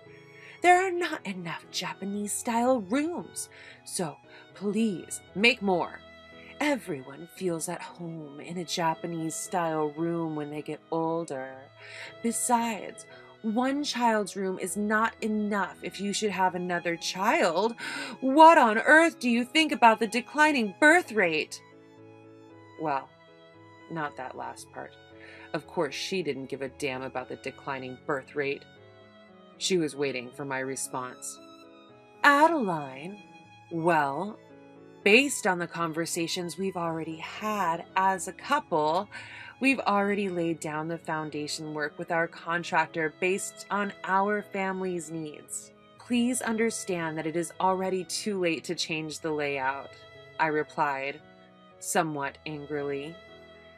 "Then what about the furniture? What about appliances?" she asked me in depth.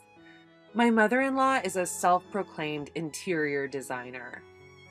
I have many friends, and I have visited many houses and looked at many rooms. With my discerning eye, I can easily tell which rooms are comfortable and which are furnished with good taste. This house, this room is not good at all. Luck is running away, and even work is not going well. It's a disaster. How can you call yourself a professional? You're just a fly buzzing around where you don't belong. My mother-in-law was being so nosy that I jokingly said to her, "Then shall we make it a two-family house and split the cost 50-50, since you have so much input?"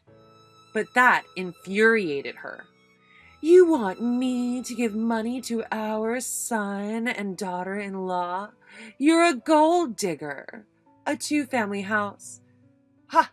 I've never heard such a thing." That day, my in-laws left early. Go home. Go home. You are not my parents. You are my in-laws, and I don't owe you anything. You act more like my boss than my in-laws. Later that night, after putting our daughter to bed, my husband spoke to me in an exasperated tone. "My parents are trying to advise the best they can, so don't be too cold to them."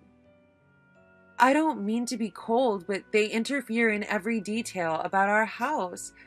They always try to corner us. They think we're their puppets and make fun of us. It's normal. There are parents. You are a parent. Think of how you would feel if it were your daughter. You are a woman who doesn't always show compassion. You need to cool down and think about what you're doing. My husband turned his back on me and would not open his mouth again.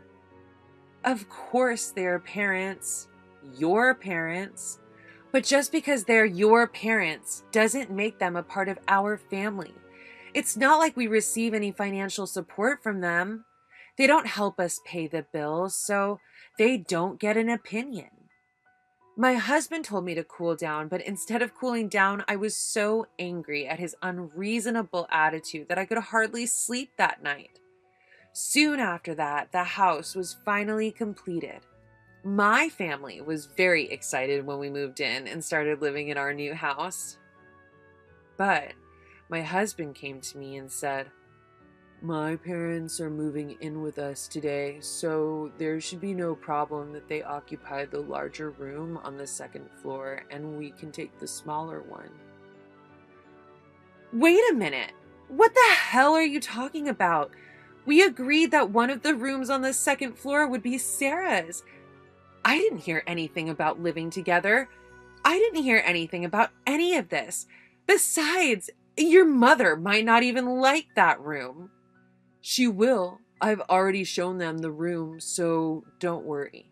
I've already shown them, so don't worry. Your parents saw the room? When?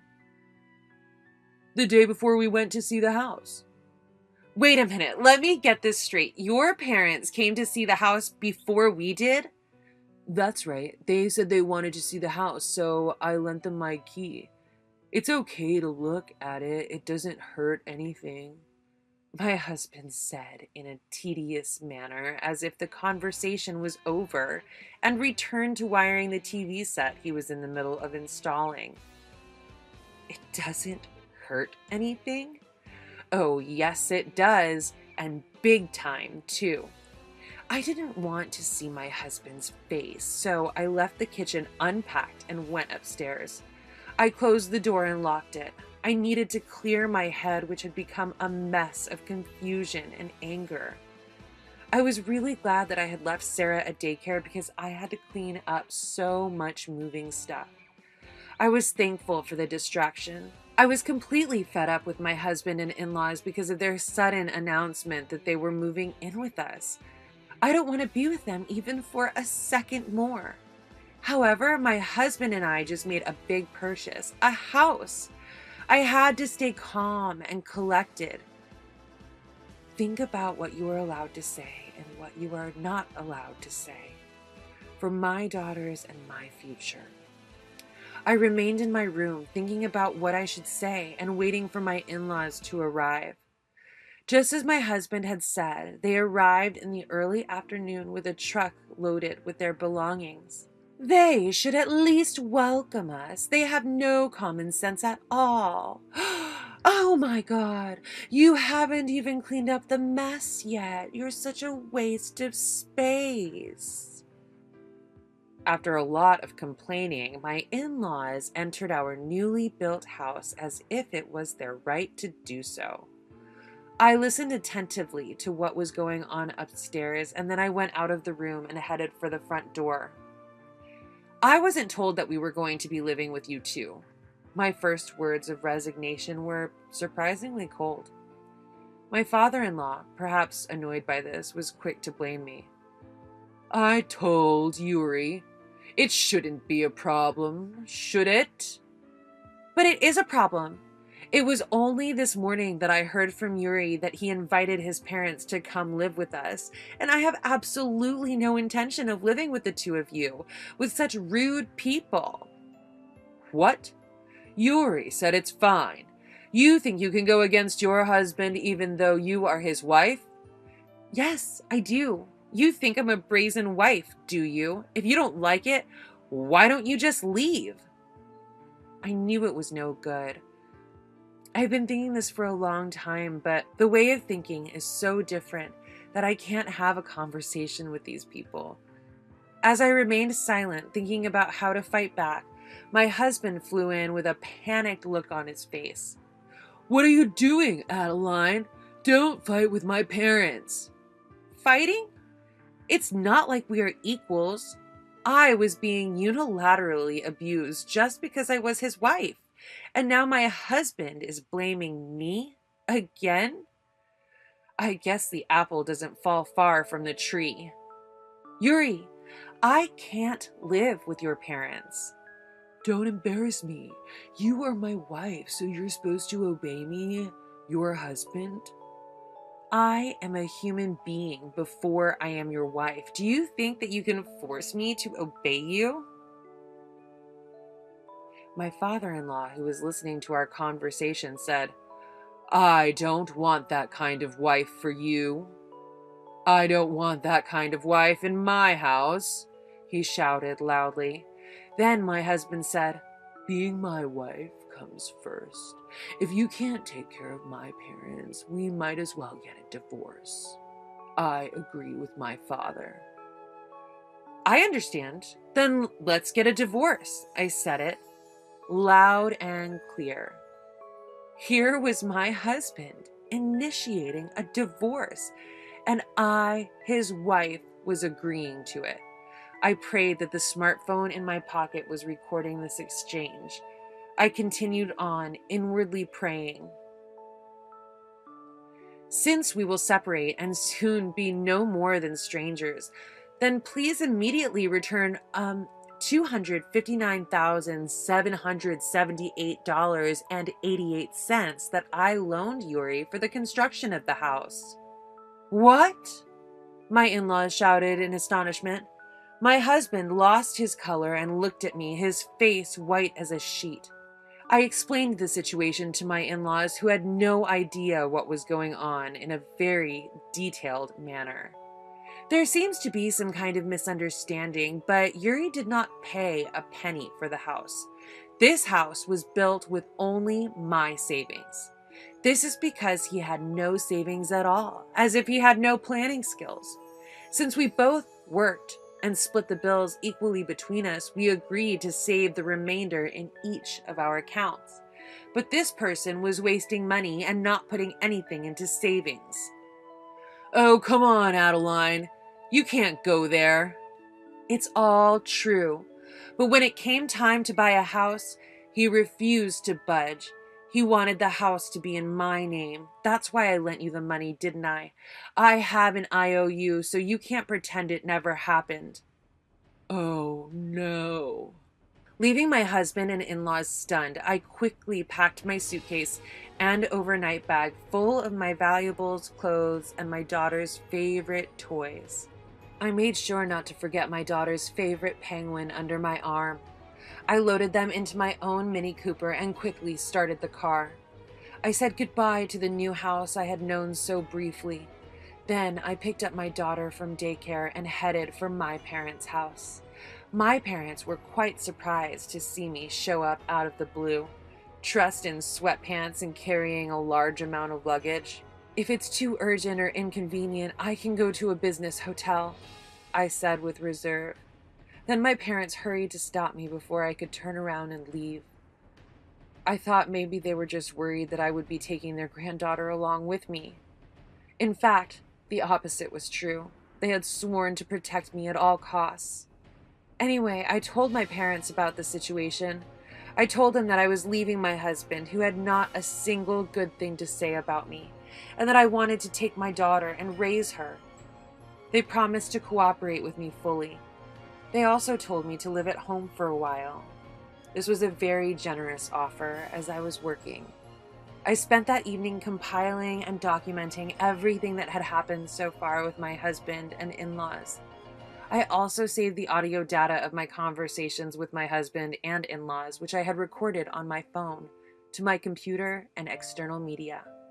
With these in hand, I visited several lawyers' offices, taking full advantage of my paid time and weekends.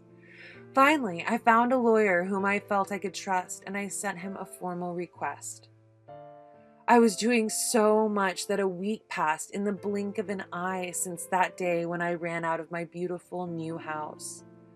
When I left the office after work that day, there was someone waiting for me. It was my husband. I would like to say that he was my ex-husband, but unfortunately, until the divorce was settled, he was still my husband for all intents and purposes. I had nothing to say to my husband, but I was afraid that he would get upset and do something to me. So we went into a coffee shop together, looking for a place where we could be seen. I remembered to turn on the recording function on my phone just in case. I asked my husband as calmly as I could, "Is there something you want to talk about?" "Yes, that's it. That house, I'm going to give it to you, Adeline. I'll remove my name from the lease. Can't you just forget about the money?" "I'm sorry, I can't live in that house anymore. Your father and mother stepped into that house before us, didn't they?" "What do you care about such details?" "It does matter to me, so I can't." With that, I took a sip of coffee and took a hard look at my soon-to-be ex-husband. His hair was a mess, with a few strands sticking out. He had stubble on his chin, and his complexion was not good. He was wearing a suit, but his shirt was shabby and looked like it hadn't been ironed or dry cleaned. I didn't know how he was getting on, but he looked tired and worn out. "Please, Adeline, I can't pay back such a large sum of money so easily." "You knew it was a lot of money, didn't you? I suggested that the house could be in both of our names, even though it was my house. My house, you were the one who didn't back down." "I thought I would be more like a landlord, and I didn't know you were serious about the divorce. I thought it was just a threat. I didn't know you would take it so seriously." "I am serious. I don't care if he's just not worth it, but I can't imagine such rude parents sticking together." "Oh no." "Sarah is waiting for me, so if you're done talking, I'll leave." "I'll leave when you're done. I'm going to take care of Sarah." My ex-husband's words made me feel uneasy. I went back to my parents' house and asked them to be careful, not to let anybody take Sarah by force. A few days after my ex-husband's visit, I received a call that a couple who looked like my in-laws at the daycare center were trying to pick up Sarah. I left early and rushed to the daycare center. Fortunately, I had informed the daycare center in advance, so they let my in-laws wait for me in a separate room. They did not let them see Sarah. When I entered the room with my in-laws, I was suddenly yelled at. "Give me back my grandchild, you thieving cat!" What do you mean by thieving, Cat? I am not a thief. If you are not a thief, you are a fraud. If you are not a thief, you are a swindler. Otherwise, there is no way I would have had that much money at your age. No, all the money I lent to Yuri was my own. It's what I got fair and square. It's a combination of my own money, my parents, and what my grandmother gave me as a gift before she died. A gift? That's right. Every year they deposited the amount of money that would not be subject to tax into an account in my name. That total, the money from the sale of the stock certificates in my name, and my savings that I had been saving all added up. We can't believe it was really Adeline's money. You mean you didn't think to make a gift to our son before you died? You can do it now, can't you? My father-in-law let out a groan and fell silent. My in-laws are showy, vain, and love luxury more than anything else. They are an ordinary working-class family, and since they do not have unearned income, they do not have a lot of savings. It is obvious that he would never have thought of making a gift during his lifetime. I am sorry, but Yuri and I are getting a divorce. I will take Sarah in and raise her myself. Please don't come to the daycare center anymore, as it will be a nuisance. After saying this, I put Sarah in the car and quickly returned to my parents' house. Despite my warnings, Yuri and his parents continued to visit several times after that. Each time I tried to talk to them as calmly as possible to turn them away, but it was not uncommon for them to grab my arm or verbally abuse me. All of this was recorded on my phone. About a month after that day, when I ran out of our new house, I sent a text through my lawyer asking for repayment of the debt and an agreement to the divorce. My ex-husband generally agreed, but he was contentious about custody. However, when I told him that if he contested it, I would charge him alimony for the divorce, he threw a little salt. He became much more calm. After all that, I have a lot of evidence. And they have no savings to pay. It took some time, but I won repayment of the money owed to me by my ex-husband and custody of Sarah, a successful divorce. It took longer than I expected for him to pay it off, though. This is because the sale of our new house did not go as smoothly as I had hoped. At first, I thought Yuri and my in-laws were going to live in the new house, the three of them, but they did not. The reason is simple. Neither my parents-in-law nor my husband could afford the $260,000 that it would cost to purchase the house. My husband had no savings, and even if he had sold his parents' old house, it would not have been enough to pay for the new house. In the end, he put that newly built house on the market for less than he had paid for it, and after several price deductions, he finally found a buyer. The difference from the purchase price and the commission on the sale were borrowed by my husband from the bank. My husband, who had lost the house and was burdened with debt, had to live with his parents in a shabby house. Furthermore, Yuri's sister, who had also divorced, returned to the family with her two sons. The sons were a junior high school student and a high school student. Perhaps it is because 6 adults are crammed into a small, shabby house that they have a reputation in the neighborhood for cursing and yelling at each other every day. The family no longer bothered us. As long as they couldn't pay us enough child support, there was no way the courts would let them see us. 4 years have passed since then, and my daughter, Sarah, is now in the 2nd grade.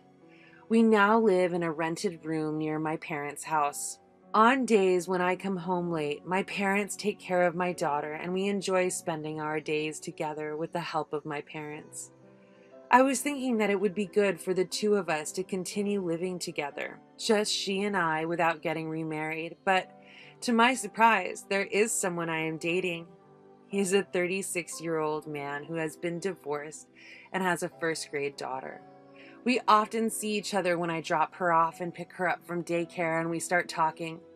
One day he confessed his feelings for me. Recently, we have all been going out on playdates together, the 4 of us with our daughters. The other day, Sarah casually said, "If we were to build a house, it would be nice if all 4 of us had our own rooms and if we could have a dog." My heart was pounding in my chest.